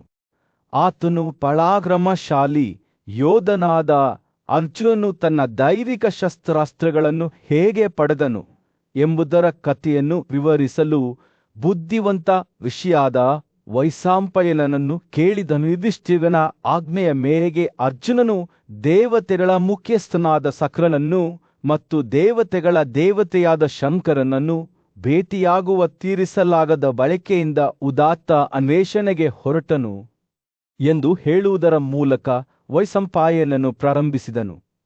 ತನ್ನ ದಿವ್ಯ ಬಿಲ್ಲು ಮತ್ತು ಕತ್ತಿಯನ್ನು ಕೈಯಲ್ಲಿ ಹಿಡಿದುಕೊಂಡು ಅರ್ಜುನನು ದೈವಿಕ ಜೀವಿಗಳನ್ನು ಹುಡುಕಲು ದೃಢನಿಶ್ಚಯದಿಂದ ಭವ್ಯವಾದ ಹಿಮಾಲಯದ ಕಡೆಗೆ ಉತ್ತರಕ್ಕೆ ಪ್ರಯಾಣಿಸಿದನು. ಜೀವರಾಶಿಗಳಿಂದ ತುಂಬಿದ ಏಕಾಂತ ಅರಣ್ಯವನ್ನು ಪ್ರವೇಶಿಸಿದಾಗ ಮೇಲಿನಿಂದ ಪ್ರತಿಧ್ವನಿಸುವ ಶಂಖಗಳು ಮತ್ತು ದ್ರಂಬಲ ಸಿಹಿ ಶಬ್ದಗಳಿಂದ ಗಾಳಿ ತುಂಬಿತ್ತು. ಭೂಮಿಯ ಮೇಲೆ ಹೂವುಗಳ ಸೌಮ್ಯ ಮಳೆ ಸುರಿಯಿತು ಮತ್ತು ಮೋಡಗಳು ಭೂದೃಶ್ಯದ ಮೇಲೆ ಹಿತವಾದ ನೆರಳು ಬೀರಿದವು. ಅರ್ಜುನನು ದಟ್ಟವಾದ ಕಾಡು ಪ್ರದೇಶಗಳನ್ನು ಹಾದು ಹೋಗುತ್ತಿದ್ದನು. ಅವನ ಹೆಜ್ಜೆಗುರುತುಗಳು ಅರಣ್ಯದ ನೆಲದ ಮೇಲೆ ಶಾಂತವಾಗಿದ್ದವು. ಅವನು ಪ್ರಬಲವಾದ ಹಿಮಾಲಯದ ಎದೆಯನ್ನು ತಲುಪುವವರೆಗೆ ಅಲ್ಲಿ ಹಸಿರು ಮರಗಳ ವಸ್ತ್ರಗಳ ನಡುವೆ ರೆಕ್ಕೆಯುಳ್ಳ ವಾರ್ಬರ್ಗಳ ಮಧುರದಿಂದ ಪ್ರತಿಧ್ವನಿಸುವ ಅರ್ಜುನನು ಲಾಪಿಸ್ ಲಾಜುಲಿಯ ಭವ್ಯವಾದ ನದಿಗಳನ್ನು ನೋಡಿದನು. ಅವರ ಸೌಮ್ಯವಾದ ಪ್ರವಾಹಗಳು ಹರಿಯುತ್ತಿದ್ದವು ಮತ್ತು ಅಂಚುಗಳನ್ನು ಹೊಂದಿದ್ದವು. ಜೊತೆಗೆ ಹಂಸಗಳು, ಬಾತುಕೋಳಿಗಳು ಮತ್ತು ಕ್ರೇನ್ಗಳ ಸಿಹಿ ಹಾಡುಗಳು, ಈ ಪವಿತ್ರ ನೀರಿನ ದಡಗಳು, ಗಂಡು ಕೋಕಿಲಗಳು, ನವಿಲುಗಳು ಮತ್ತು ಕ್ರೇನ್ಗಳ ಸುಮಧುರ ತಳಿಗಳಿಂದ ಅಲಂಕರಿಸಲ್ಪಟ್ಟವು. ಈ ಅದ್ಭುತ ದೃಶ್ಯದಿಂದ ಮಂತ್ರಮುಗ್ಧರಾದ ಅರ್ಜುನನ ಹೃದಯವು ಸಂತೋಷದಿಂದ ಉಬ್ಬಿಕೊಂಡಿತು ಮತ್ತು ಆ ರಮಣೀಯ ಕ್ಷೇತ್ರದಲ್ಲಿ ಕಠಿಣ ತಪಸ್ಸಿಗೆ ತನ್ನನ್ನು ಅರ್ಪಿಸಿಕೊಂಡನು. ಹುಲ್ಲಿನಿಂದ ಮಾಡಿದ ಸಾಧಾರಣ ಬಟ್ಟೆಗಳನ್ನು ಧರಿಸಿ, ಕಪ್ಪು ಜಿಂಕೆಯ ಚರ್ಮದಿಂದ ಅಲಂಕರಿಸಿ, ದಂಡೆಯನ್ನು ಹೊಂದಿ, ಮೊದಲ ತಿಂಗಳು ಒಣಗಿದ ಎಲೆಗಳ ಮೇಲೆ ಬದುಕಿದನು. ನಂತರ ಕ್ರಮೇಣ ತನ್ನ ಆಹಾರವನ್ನು ಕಡಿಮೆ ಮಾಡಿದನು. 4ನೇ ತಿಂಗಳು ಪ್ರಾರಂಭವಾದಂತೆ ಅರ್ಜುನನ ಕಪ್ಪು ಮತ್ತು ಹೊಳೆಯುವ ಬೀಗಗಳು ಮಿಂಚು ಅಥವಾ ಕಮಲದ ಹೊಳೆಯುವ ಬಣ್ಣವನ್ನು ಪಡೆದುಕೊಂಡವು. ಅವನ ತಪಸ್ಸು ಜ್ವರದ ಮಟ್ಟವನ್ನು ತಲುಪಿತ್ತು. ಇದರಿಂದಾಗಿ ಭೂಮಿಯು ನಡುಗುತ್ತಿತ್ತು ಮತ್ತು ಅವನ ಸುತ್ತಲೂ ಹೊಗೆಯಾಡುತ್ತಿತ್ತು. ಕಾಡಿನಲ್ಲಿ ವಾಸಿಸುತ್ತಿದ್ದ ಮಹಾನುಷಿಗಳು ಅರ್ಜುನನ ಅಸಾಧಾರಣ ತಪಸ್ಸಿನ ಸುದ್ದಿಯನ್ನು ಹೊತ್ತು ದೇವರಾದ ಶಂಕರನ ಬಳಿಗೆ ಬಂದರು. ಅವರ ಮಾತುಗಳಿಂದ ಪ್ರೇರಿತರಾದ ಶಂಕರನು ಅರ್ಜುನನ ಹೃದಯದ ಬಯಕೆಯನ್ನು ತಾನು ತಿಳಿದಿದ್ದೇನೆ ಎಂದು ಬಹಿರಂಗಪಡಿಸಿದನು. ಅರ್ಜುನನು ಈ ಕಠಿಣ ಮಾರ್ಗವನ್ನು ಕೈಗೊಂಡದ್ದು ಸಂಪತ್ತಿಗಾಗಲಿ ಸ್ವರ್ಗೀಯ ರಾಜ್ಯಗಳಿಗಾಗಲಿ ದಿಗಲಿಶಕ್ಕಾಗಲಿ ಅಲ್ಲ. ಸೌಮ್ಯವಾದ ನಗುವಿನೊಂದಿಗೆ ಎಲ್ಲಾ ಜೀವಿಗಳ ಒಡೆಯನು ಅರ್ಜುನನಿಗೆ ಅವನ ಆರವಾದ ಬಯಕೆಯನ್ನು ನೀಡುವುದಾಗಿ ವಾಗ್ದಾನ ಮಾಡಿದನು. ಅರ್ಜುನನ ಉದಾತ್ತ ಅನ್ವೇಷಣೆಯು ಶೀಘ್ರದಲ್ಲೇ ನೆರವೇರಲಿದೆ ಎಂದು ತಿಳಿದ ಋಷಿಗಳು ಶಂಕರನ ಮಾತುಗಳನ್ನು ಕೇಳಿದ ನಂತರ ತಮ್ಮ ಹೃದಯದಲ್ಲಿ ಸಂತೋಷ ಮತ್ತು ಕೃತಜ್ಞತೆಯಿಂದ ತಮ್ಮ ವಾಸಸ್ಥಾನಗಳಿಗೆ ಮರಳಿದರು. ಹಿಮಾವ ಪರ್ವತಗಳ ಹೃದಯ ಭಾಗದಲ್ಲಿ ಗಾಳಿ ಗರಿಗರಿಯಾದ ಮತ್ತು ಸ್ವಚ್ಛವಾಗಿದ್ದ ಒಂದು ಭವ್ಯವಾದ ದೃಶ್ಯವು ತೆರೆದುಕೊಂಡಿತ್ತು. ಚಿನ್ನದ ಮರದಂತೆ ತನ್ನ ಹೊಳೆಯುವ ರೂಪದೊಂದಿಗೆ ಪ್ರಸಿದ್ಧ ಹರನು ಕಿರಾತದ ವೇಷದಲ್ಲಿ ಕಾಡಿನ ಮೇಲೆ ಇಳಿದನು. ಅವನೊಂದಿಗೆ ಉಮಾ, ಅವನ ಪತಿ ಕಿರಾತ, ಮಹಿಳೆಯ ರೂಪವನ್ನು ಧರಿಸಿದ್ದಳು. ಜೊತೆಗೆ ಸಂತೋಷದ ಆತ್ಮಗಳ ಸಮೂಹ ಮತ್ತು ಕಿರಾತಗಳ ಉಡುಪನ್ನು ಧರಿಸಿದ್ದ ಸಾವಿರಾರು ಮಹಿಳೆಯರು ಇದ್ದರು. ಅವರು ಆಗಮಿಸಿದಾಗ ಪ್ರದೇಶವು ಸೌಂದರ್ಯದಲ್ಲಿ ಸ್ಫೋಟಿಸಿತ್ತು ಮತ್ತು ಕಾಡಿನ ಮೇಲೆ ಒಂದು ವಿಲಕ್ಷಣವಾದ ನಿಶ್ಚಲತೆ ನೆಲೆಸಿತ್ತು. ಬುಗ್ಗೆಗಳು, ನೀರಿನ ಹರಿವುಗಳು ಮತ್ತು ಪಕ್ಷಿಗಳ ಶಬ್ದಗಳು ನಿಂತು ಅಸ್ಥಿರವಾದ ಮೌನವನ್ನು ಸೃಷ್ಟಿಸಿದವು. ಆದರೆ ಪ್ರೀತನ ಮಗ ಅರ್ಜುನನು ದೃಶ್ಯದಲ್ಲಿ ಕಾಣಿಸಿಕೊಂಡ ಸ್ವಲ್ಪ ಸಮಯದ ಮೊದಲು ಅವನು ತನ್ನನ್ನು ಕೊಲ್ಲಲು ಹಂದಿಯ ರೂಪವನ್ನು ತೆರೆದುಕೊಂಡ ಮುಖ ಎಂಬ ದಾನವನನ್ನು ಹಿಂಬಾಲಿಸುತ್ತಿದ್ದನು. ಅರ್ಜುನನು ತನ್ನ ಗಾಂಧೀವ ಬಿಲ್ಲನ್ನು ಹೊರತೆಗೆದು ಹಂದಿಯನ್ನು ಎದುರಿಸಲು ತಯಾರಿ ನಡೆಸುತ್ತಿದ್ದಾಗ ಅದರ ಗುಂಗಿನಿಂದ ಗಾಳಿಯನ್ನು ತುಂಬಿದನು.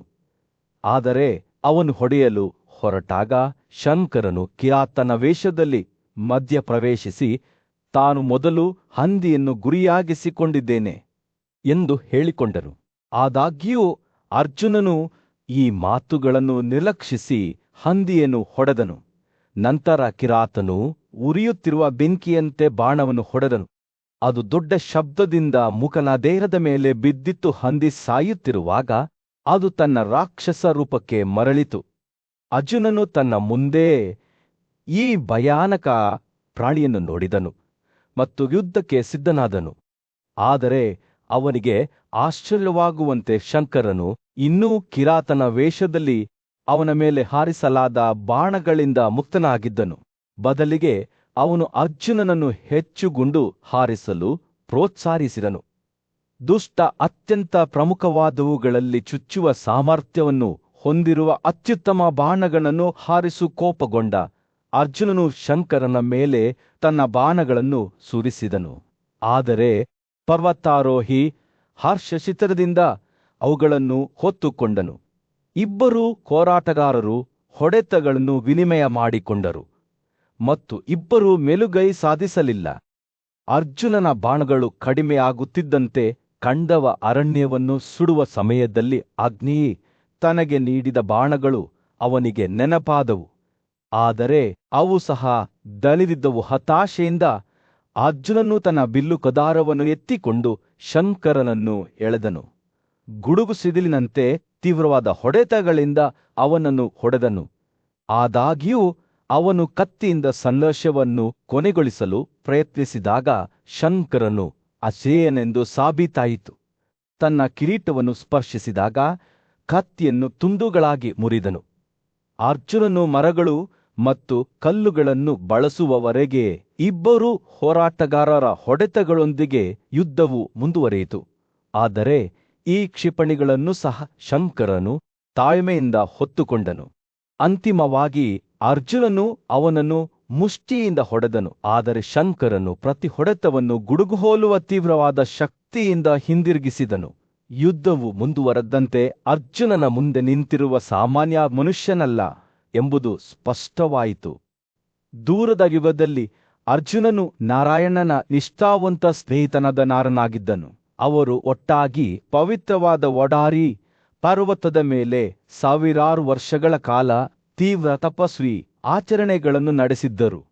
ಅವರ ಸಂಯೋಜಿತ ಶಕ್ತಿಯು ಎಷ್ಟು ದೊಡ್ಡದಾಗಿತ್ತು ಎಂದರೆ ಅದು ಬ್ರಹ್ಮಾಂಡದ ಬಟ್ಟೆಯನ್ನು ಒಟ್ಟಿಗೆ ಹಿಡಿದಿಟ್ಟುಕೊಂಡಿತು. ಅದೃಷ್ಟವಶ ಅರ್ಜುನ ಮತ್ತು ವಿಷ್ಣು ಇಬ್ಬರೂ ಇಂದ್ರನ ಪಟ್ಟಾಭಿಷೇಕದ ಸಮಾರಂಭದಲ್ಲಿ ವೈಭವದ ಯುದ್ಧದಲ್ಲಿ ಭಾಗವಹಿಸಿ ತಮ್ಮ ಶಕ್ತಿಯುತ ಬಿಲ್ಲುಗಳಿಂದ ದಾನವರ ವಿರುದ್ಧ ಹೋರಾಡಿದರು. ಮೋಡಗಳಂತಹ ಗುಡುಗಿನ ಗರ್ಜನೆಗಳನ್ನು ಬಿಚ್ಚಿಡುವ ಸಾಮರ್ಥ್ಯವನ್ನು ಹೊಂದಿರುವ ಭವ್ಯವಾದ ಬಿಲ್ಲು ಗಾಂಧೀವವು ಅರ್ಜುನನ ಜನ್ಮಸಿದ್ಧ ಹಕ್ಕು ಎಂದು ಹೇಳಲಾಗುತ್ತದೆ. ಆದಾಗ್ಯೂ ಆ ಸಮಯದಲ್ಲಿ ತನ್ನ ಸಂಕೇತವಾಗಿ ಗೂಳಿಯನ್ನು ಹೊಂದಿದ್ದ ಮಹಾನ್ ದೇವತೆಯಾದ ಮಹಾದೇವನು ತನ್ನ ಬ್ರಹ್ಮೆಯ ಶಕ್ತಿಯನ್ನು ಬಳಸಿಕೊಂಡು ಅರ್ಜುನನಿಂದ ಗಾಂಧೀವವನ್ನು ಜಾಣತನದಿಂದ ಕಸಿದುಕೊಂಡನು. ದೇವರು ಅರ್ಜುನನಿಗೆ ಬಾಣಗಳು ಎಂದಿಗೂ ಖಾಲಿಯಾಗದ ಜೋಡಿಯನ್ನು ಉಡುಗೊರೆಯಾಗಿ ನೀಡಿ ನೋವು ಮತ್ತು ಕಾಯಿಲೆಯಿಂದ ಮುಕ್ತಿ ನೀಡಿದನು. ವರ್ಷಗಳ ನಂತರ ಪರಾಕ್ರಮಶಾಲಿ ಯೋಧನು ಮತ್ತೊಮ್ಮೆ ಮಹಾದೇವನ ಮುಂದೆ ನಿಂತನು. ಈ ಬಾರಿ ಪ್ರೀತಿಯ ಮಗ ಅರ್ಜುನನಾಗಿ ತನ್ನ ಹಕ್ಕಿನ ಬಿಲ್ಲನ್ನು ಮರಳಿ ಪಡೆಯಲು ಪ್ರಯತ್ನಿಸುತ್ತಿದ್ದನು. ಅದರ ಪೌರಾಣಿಕ ಶಕ್ತಿ ಮತ್ತು ದೈವಿಕ ಮಾರ್ಗದರ್ಶನವಿಲ್ಲದೆ ಅದನ್ನು ಚಲಾಯಿಸಲು ತನ್ನ ಅಸಮರ್ಥತೆಯನ್ನು ಅಂಗೀಕರಿಸುತ್ತಾ ಗೌರವ ಮತ್ತು ನಮ್ರತೆಯಿಂದ ಅವನು ಗಾಂಧೀವವನ್ನು ಕೇಳಿದನು. ಅರ್ಜುನನ ಭಕ್ತಿಯಿಂದ ಸಂತೋಷಗೊಂಡ ಮಹಾದೇವನು ಅವನಿಗೆ ದೊಡ್ಡ ವರವನ್ನು ನೀಡಲು ನಿರ್ಧರಿಸಿದನು. ಅವನು ಪ್ರತಿ ಯುಗದ ಕೊನೆಯಲ್ಲಿ ಇಡೀ ಬ್ರಹ್ಮಾಂಡವನ್ನು ನಾಶ ಮಾಡುವ ಸಾಮರ್ಥ್ಯವಿರುವ ಬ್ರಹ್ಮಶಿರ ಎಂದು ಕರೆಯಲ್ಪಡುವ ಭಯಂಕರವಾದ ಆಕಾಶ ಆಯುಧವಾದ ಪಾಶುಪುತವನ್ನು ಅರ್ಜುನನಿಗೆ ಅರ್ಪಿಸಿದನು. ಈ ಪ್ರಬಲ ಬಿಲ್ಲನ್ನು ಸ್ವತಃ ಮಹಾದೇವನು ಹೊಂದಿದ್ದನು ಮತ್ತು ತನ್ನ ಶತ್ರುಗಳ ಮೇಲೆ ಲೆಕ್ಕವಿಲ್ಲದಷ್ಟು ಬಾಣಗಳು, ಗದೆಗಳು ಮತ್ತು ಬಾಣಗಳನ್ನು ಹಾರಿಸುವ ಶಕ್ತಿಯನ್ನು ಹೊಂದಿದ್ದನು ಎಂದು ಹೇಳಲಾಗುತ್ತದೆ. ಆದಾಗ್ಯೂ ಅಂತಹ ಪ್ರಬಲವಾದ ಆಯುಧವನ್ನು ಲಘುವಾಗಿ ಬಳಸಬಾರದು ಎಂದು ಅರ್ಜುನನಿಗೆ ತಿಳಿದಿತು. ತನ್ನದೇ ಆದ ಬಲದಲ್ಲಿ ಪ್ರಬಲ ವೈರಿಗಳಾದ ಕರ್ಣ, ಭೀಷ್ಮ, ದ್ರೋಣ ಮತ್ತು ಕೃಪಾ ಅವರ ವಿರುದ್ಧದ ತನ್ನ ಯುದ್ಧಗಳಿಗಾಗಿ ಅವನು ಅದನ್ನು ವಿನಂತಿಸಿದನು. ಅರ್ಜುನನ ಸಂಕಲ್ಪ ಮತ್ತು ದೈವಿಕತೆಯ ಗೌರವದಿಂದ ಪ್ರಭಾವಿತನಾದ ಮಹಾದೇವನು ಅವನಿಗೆ ಈ ದೊಡ್ಡ ವರವನ್ನು ನೀಡಲು ನಿರ್ಧರಿಸಿದ್ದನು. ಅರ್ಜುನನು ಮಹಾದೇವನಿಂದ ಪಾಶುಪುತವನ್ನು ಸ್ವೀಕರಿಸಿದಾಗ ಅವನ ಪಾದಗಳ ಕೆಳಗೆ ಭೂಮಿಯೇ ಕಂಪಿಸಿತು. ಚಂಡಮಾರುತಗಳು ಮತ್ತು ಸುಂಟರಗಾಳಿಗಳಂತೆ ಶಂಖಗಳು, ಡ್ರಮ್ಗಳು ಮತ್ತು ತುತ್ತೂರಿಗಳ ಶಬ್ದಗಳಿಂದ ತುಂಬಿದ ಆಕಾಶವು ಭೂಮಿಯಾದ್ಯಂತ ಕೆರಳಲು ಪ್ರಾರಂಭಿಸಿತು. ದೇವರುಗಳು ಮತ್ತು ದಾನವರು ಅರ್ಜುನನ ಪಕ್ಕದಲ್ಲಿ ನಿಂತಿರುವ ಬಲವಾದ ಬಿಲ್ಲನ್ನು ಅದರ ಮೂರ್ತ ರೂಪದಲ್ಲಿ ನೋಡಿದರು. ನಂತರ 3 ಕಣ್ಣುಗಳ ದೇವತೆ ಅರ್ಜುನನ ದೇಹವನ್ನು ಮುಟ್ಟಿದನು. ಕಾಲಾನಂತರದಲ್ಲಿ ಅವನೊಳಗೆ ಸಂಗ್ರಹವಾಗಿದ್ದ ಎಲ್ಲಾ ದುಷ್ಟತನವನ್ನು ತೆಗೆದುಹಾಕಿದನು. ಅಂತಿಮ ಆಜ್ಞೆಯೊಂದಿಗೆ ಮಹಾದೇವನು ಅರ್ಜುನನಿಗೆ ಸ್ವರ್ಗಕ್ಕೆ ಹೋಗಿ ತನ್ನ ಹೊಸ ಶಕ್ತಿಯೊಂದಿಗೆ ಮರಳಲು ಸೂಚನೆ ನೀಡಿದನು. ಆದ್ದರಿಂದ ಪರಾಕ್ರಮಶಾಲಿ ಯೋಧನು ಮಹಾದೇವನನ್ನು ಗೌರವದಿಂದ ನೋಡುತ್ತಾ ಕೈಗಳನ್ನು ಜೋಡಿಸಿ ಪೂಜಿಸಿದನು. ದೇವತೆಗಳ ದೇವರು ಉಮೆಯೊಂದಿಗೆ ಸ್ವರ್ಗಕ್ಕೆ ಹೊರಟಾಗ ಅವನು ಅರ್ಜುನನಿಗೆ ಒಂದು ಉಡುಗೊರೆಯನ್ನು ಬಿಟ್ಟು ಹೋದನು. ಗಾಂಧಿಯು ವಿಸ್ಮಯದ ಕ್ಷಣವೊಂದರಲ್ಲಿ ಅರ್ಜುನನು ತನ್ನ ಎದೆಯ ಮೇಲೆ ಹೊಳೆಯುತ್ತಿದ್ದ ಮಹಾದೇವನಾದ ಶಿವನನ್ನು ಮುಳುಗುತ್ತಿರುವ ಸೂರ್ಯನಂತೆ ತನ್ನ ಕಣ್ಣುಗಳ ಮುಂದೆ ಕಣ್ಮರೆಯಾಗುತ್ತಿರುವುದನ್ನು ನೋಡಿದನು. ಶತ್ರುವು, ವೀರರ ಕೊಲೆಗಾರನು, ತಾನು ಈಗಷ್ಟೇ ನೋಡಿದ ವೈಭವವನ್ನು ಆಶ್ಚರ್ಯಪಡದೆ ಉಳಿಯಲು ಸಾಧ್ಯವಾಗಲಿಲ್ಲ. ನಾನು ದೇವತೆಗಳ ಮಹಾನ್ ದೇವರನ್ನು ನೋಡಿದ್ದೇನೆ ಎಂದು ಅವನು ಉದ್ಧರಿಸಿದನು. ಅವನ ಧ್ವನಿಯು ಗೌರವ ಮತ್ತು ಕೃತಜ್ಞತೆಯಿಂದ ತುಂಬಿತ್ತು. ಅವನು ಅಲ್ಲಿ ನಿಂತಾಗ ಆಲೋಚನೆಯಲ್ಲಿ ಕಳೆದು ಹೋದ ಜಲಚರಗಳು, ನದಿಗಳು, ನಾಗಗಳು, ದೈತ್ಯರು ಮತ್ತು ಸಾಧ್ಯಾಗಳೊಂದಿಗೆ ದಿಗಂತದಲ್ಲಿ ಭವ್ಯವಾದ ವರುಣನು ಕಾಣಿಸಿಕೊಂಡನು. ನೀರಿನ ಒಡೆಯನು ಹೊಳೆಯುತ್ತಿದ್ದನು. ದಿಗಂತದ ಎಲ್ಲಾ ಬಿಂದುಗಳನ್ನು ಪ್ರಕಾಶಮಾನವಾದ ಹೊಳಪಿನಿಂದ ತುಂಬಿದನು. ಅವನೊಂದಿಗೆ ಇತರ ದೇವತೆಗಳು ಸೇರಿಕೊಂಡರು. ನ್ಯಾಯದ ದೇವರು ಯಮ, ಸಂಪತ್ತಿನ ಒಡೆಯ ಕುಬೇರ ಮತ್ತು ಚಕ್ರ ತನ್ನ ರಾಣಿಯೊಂದಿಗೆ ಐರಾವತನ ಬೆನ್ನಿನ ಮೇಲೆ ಕುಳಿತಿದ್ದನು. ಕೂಡಿದ್ದ ದೇವರುಗಳು ಅರ್ಜುನನು ದೊಡ್ಡ ಪರ್ವತದ ವಿವಿಧ ವರ್ಣದ ಶಿಖರಗಳಿಂದ ತಪಸ್ಸಿನಲ್ಲಿ ನಿಯತನಾಗಿರುವುದನ್ನು ನೋಡಿದರು. ಯಮನು ಗುಡುಗಿನಂತೆ ಆಳವಾದ ಧ್ವನಿಯಲ್ಲಿ ಅರ್ಜುನನಿಗೆ ಶುಭ ಮಾತುಗಳನ್ನು ಹೇಳಿದು. ನೋಡು, ಈ ಲೋಕಗಳ ರಕ್ಷಕರೇ, ನಾವು ನಿನಗೆ ಆಧ್ಯಾತ್ಮಿಕ ದೃಷ್ಟಿಯನ್ನು ನೀಡುತ್ತೇವೆ, ಏಕೆಂದರೆ ನೀನು ನಮ್ಮನ್ನು ನೋಡಲು ಅರ್ಹನಾಗಿದ್ದೀಯಾ. ಅರ್ಜುನನು ತನ್ನ ಹಿಂದಿನ ಜೀವನದಲ್ಲಿ ಅಳೆಯಲಾಗದ ಆತ್ಮದ ಕೃಷಿಯಾದ ನರನಾಗಿ ಮನುಷ್ಯರ ನಡುವೆ ಜನಿಸಿದ್ದನೆಂದು ಅವನು ಬಹಿರಂಗಪಡಿಸಿದನು. ಅರ್ಜುನನು ಕುರುಸರ ಮೊಮ್ಮಗನಾದ ಭೀಷ್ಮನನ್ನು ಸೋಲಿಸುತ್ತಾನೆ ಎಂದು ಯಮನು ಮುಂತಿಳಿಸಿದನು. ಭಾರದ್ವಾಜನ ಮಗನ ನೇತೃತ್ವದಲ್ಲಿ ಕ್ಷತ್ರಿಯರನ್ನು ಸೋಲಿಸುತ್ತಾನೆ ಮತ್ತು ದಾನವರು, ರಾಕ್ಷಸರು ಮತ್ತು ಭೂಮಿಯ ಮೇಲಿನ ಕೆಲವು ಭಾಗಗಳನ್ನು ಕೊಲ್ಲುತ್ತಾನೆ. ವರುಣನು ತನ್ನ ಮೂಗುಗಳನ್ನು ತಡೆದುಕೊಳ್ಳಲು ಅಸಮರ್ಥನಾಗಿ ಅರ್ಜುನನಿಗೆ ವರುಣನ ಶಸ್ತ್ರಾಸ್ತ್ರಗಳನ್ನು ಅವುಗಳ ನಿಗೂಢತೆಗಳೊಂದಿಗೆ ನೀಡಿದನು. ಈ ಆಕಾಶದ ತೋಳುಗಳನ್ನು ಹೊಂದಿದ್ದರೆ ಸ್ವತಃ ಯಮನು ಅರ್ಜುನನಿಂದ ತಪ್ಪಿಸಿಕೊಳ್ಳಲು ಸಾಧ್ಯವಿಲ್ಲ ಎಂದು ಅವನು ಘೋಷಿಸಿದನು. ಅರ್ಜುನನ ಉಪಸ್ಥಿತಿಯಿಂದ ಸಂತೋಷಗೊಂಡ ಕುಬೇರನು ಶತ್ರುವನ್ನು ನಿದ್ರೆಗೆ ಕಳುಹಿಸುವ ಸಾಮರ್ಥ್ಯವಿರುವ ಗದೆಯನ್ನು ಅವನಿಗೆ ನೀಡಿದನು ಮತ್ತು ತ್ರಿಪುರವನ್ನು ಕೊಲ್ಲಲು ಶಿವನು ಇದನ್ನು ಬಳಸಿದ್ದಾನೆ ಎಂದು ಘೋಷಿಸಿದರು. ದೇವತೆಗಳು ಅರ್ಜುನನಿಗೆ ತನ್ನ ಉಡುಗೊರೆಗಳನ್ನು ನೀಡಿದ ನಂತರ ಹೊರಟು ಹೋದಾಗ ಅವನು ತನ್ನ ಆಸೆಗಳನ್ನು ಪೂರೈಸಿದನು ಮತ್ತು ಸ್ವತಃ ಯಶಸ್ಸಿನಿಂದ ಕಿರೀಟವನ್ನು ಪಡೆದನು. ಮನುಷ್ಯರಲ್ಲಿ ಗೂಳಿಯು ತನ್ನನ್ನು ಸಂತೋಷದಿಂದ ತುಂಬಿದ ಮತ್ತು ಭವಿಷ್ಯವನ್ನು ಖಚಿತಪಡಿಸಿಕೊಂಡ ವ್ಯಕ್ತಿಯೆಂದು ಪರಿಗಣಿಸಿದನು.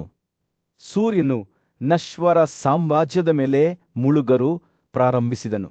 ಭೂದೃಶ್ಯದ ಮೇಲೆ ಬೆಚ್ಚಗಿನ ಕಿತ್ತಳೆ ಬಣ್ಣದ ಹೊಳಪನ್ನು ಬೀಸಿದನು. ಆದರೆ ಈ ಶಾಂತಿಯುತ ದೃಶ್ಯದ ನಡುವೆ ಕುಂತಿಯ ಪ್ರಬಲ ಯೋಧ ಮಗನಾದ ಅರ್ಜುನನೊಳಗೆ ಉತ್ಸಾಹ ಮತ್ತು ನಿರೀಕ್ಷೆಯ ಭಾವವು ಬೆಳೆಯಿತು. ಅವನು ಅಲ್ಲಿ ನಿಂತಾಗ ಆಲೋಚನೆಯಲ್ಲಿ ಕಳೆದು ಹೋದ ಅವನ ಕಣ್ಣುಗಳು ಇದ್ದಕ್ಕಿದ್ದಂತೆ ಆಕಾಶದಿಂದ ಇಳಿಯುತ್ತಿರುವ ಭವ್ಯವಾದ ವಾಹನವನ್ನು ಕಂಡವು. ಇಂಧನ ಕಾರು ಅದರ ಕುರುಡುತನದ ಹೊಳಪು ಮತ್ತು ಭವ್ಯವಾದ ಉಪಸ್ಥಿತಿಯೊಂದಿಗೆ ಮೋಡಗಳ ಮೂಲಕ ಸ್ಕಿವಿಟಾನಂತೆ ಚೂರು ಚೂರು ಮಾಡಿತು. ಅದರ ಹಿನ್ನೆಲೆಯಲ್ಲಿ ವಿಸ್ಮಯ ಮತ್ತು ಆಶ್ಚರ್ಯದ ಹಾದಿಯನ್ನು ಬಿಟ್ಟು ಹೋಯಿತು. ಅರ್ಜುನನು ನೋಡುತ್ತಿದ್ದಂತೆ ಮಂತ್ರಮುಗ್ಧರಾದ ಸಾರಥಿಯಾದ ಮತ್ತಾಲಿಯು ವಾಹನದಿಂದ ಇಳಿದು ಸೌಮ್ಯವಾದ ನಗುವಿನೊಂದಿಗೆ ಅವನ ಬಳಿಗೆ ಬಂದನು. ಓ ಚಕ್ರದ ಭಾಗ್ಯಶಾಲಿ ಮಗನೇ ಎಂದು ಕೂಗಿದನು. ಅವನ ಧ್ವನಿಯು ಅರ್ಜುನನ ಕಿವಿಗಳಿಗೆ ಸಂಗೀತದಂತಿತ್ತು. ಅಮರತ್ವದ ಮುಖ್ಯಸ್ಥನಾದ ನಿನ್ನ ತಂದೆ ನಿನ್ನನ್ನು ಕಳುಹಿಸಿದ್ದಾನೆ. ದೇವರುಗಳು ನಿನ್ನ ಆಗಮನಕ್ಕಾಗಿ ಕಾಯುತ್ತಿದ್ದಾರೆ. ತಮ್ಮ ಮೆಚ್ಚುಗೆಯನ್ನು ಗಳಿಸಿದ ಪರಾಕ್ರಮಶಾಲಿ ಯೋಧನನ್ನು ನೋಡಲು ಉತ್ಸುಕರಾಗಿದ್ದಾರೆ. ಅರ್ಜುನನ ಹೃದಯವು ಹೆಮ್ಮೆ ಮತ್ತು ಕುತೂಹಲದಿಂದ ಉಬ್ಬಿಕೊಂಡಿತು.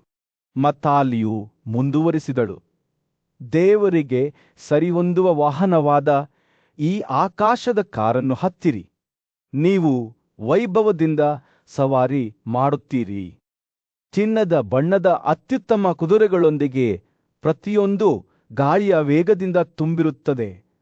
ಅರ್ಜುನನು ಹಿಂಜರಿಯುತ್ತಿದ್ದಂತೆ ಮತಾಲಿಯು ಅವನಿಗೆ ಭಯಪಡಬೇಡಿ, ಏಕೆಂದರೆ ನೀವು ಈ ಗೌರವಕ್ಕೆ ಅರ್ಹರು. ನಿಮ್ಮ ತಂದೆಯ ಆಜ್ಞೆಯು ಸ್ಪಷ್ಟವಾಗಿದೆ. ಅವನ ಮಗನನ್ನು ದೇವರುಗಳ ಸಾಮ್ರಾಜ್ಯಕ್ಕೆ ಕರೆತನ್ನಿ. ಆಳವಾದ ಉಸಿರಿನೊಂದಿಗೆ ಅರ್ಜುನನು ಗಂಗಾ ನದಿಯನ್ನು ತಲುಪಿದನು. ಅಲ್ಲಿ ಅವರು ಸ್ನಾನ ಮಾಡಿ ಅದರ ಪವಿತ್ರ ನೀರಿನಲ್ಲಿ ತನ್ನನ್ನು ತಾನು ಶುದ್ಧೀಕರಿಸಿಕೊಂಡನು. ನಂತರ ಆತ ಪಿತೃಗಳಿಗೆ ಮೌನ ಪ್ರಾರ್ಥನೆಗಳನ್ನು ಮಾಡಿದನು. ಇಲ್ಲಿಯವರೆಗೆ ತನಗೆ ಮಾರ್ಗದರ್ಶನ ನೀಡಿದ ಪೂರ್ವಜರನ್ನು ಗೌರವಿಸಿದನು. ಗೌರವದ ಭಾವದಿಂದ ಮಂದಾರ ಪರ್ವತವನ್ನು ಪ್ರಾರ್ಥಿಸಿದನು. ಅದು ಒದಗಿಸಿದ ಆಶ್ರಯಕ್ಕೆ ಮತ್ತು ಅದು ತನಗೆ ನೀಡಿದ ಆಶೀರ್ವಾದಗಳಿಗೆ ಕೃತಜ್ಞತೆಯನ್ನು ವ್ಯಕ್ತಪಡಿಸಿದನು. ಅರ್ಜುನನು ತನ್ನ ಪ್ರಾರ್ಥನೆಗಳನ್ನು ಮುಗಿಸಿದಾಗ ಮತಾಲಿಯ ಕಡೆಗೆ ತಿರುಗಿ, ಓ ಧನ್ಯನೇ, ನಾನು ಒಬ್ಬ ವಿನಮ್ರ ಯೋಧನಾಗಿದ್ದೇನೆ.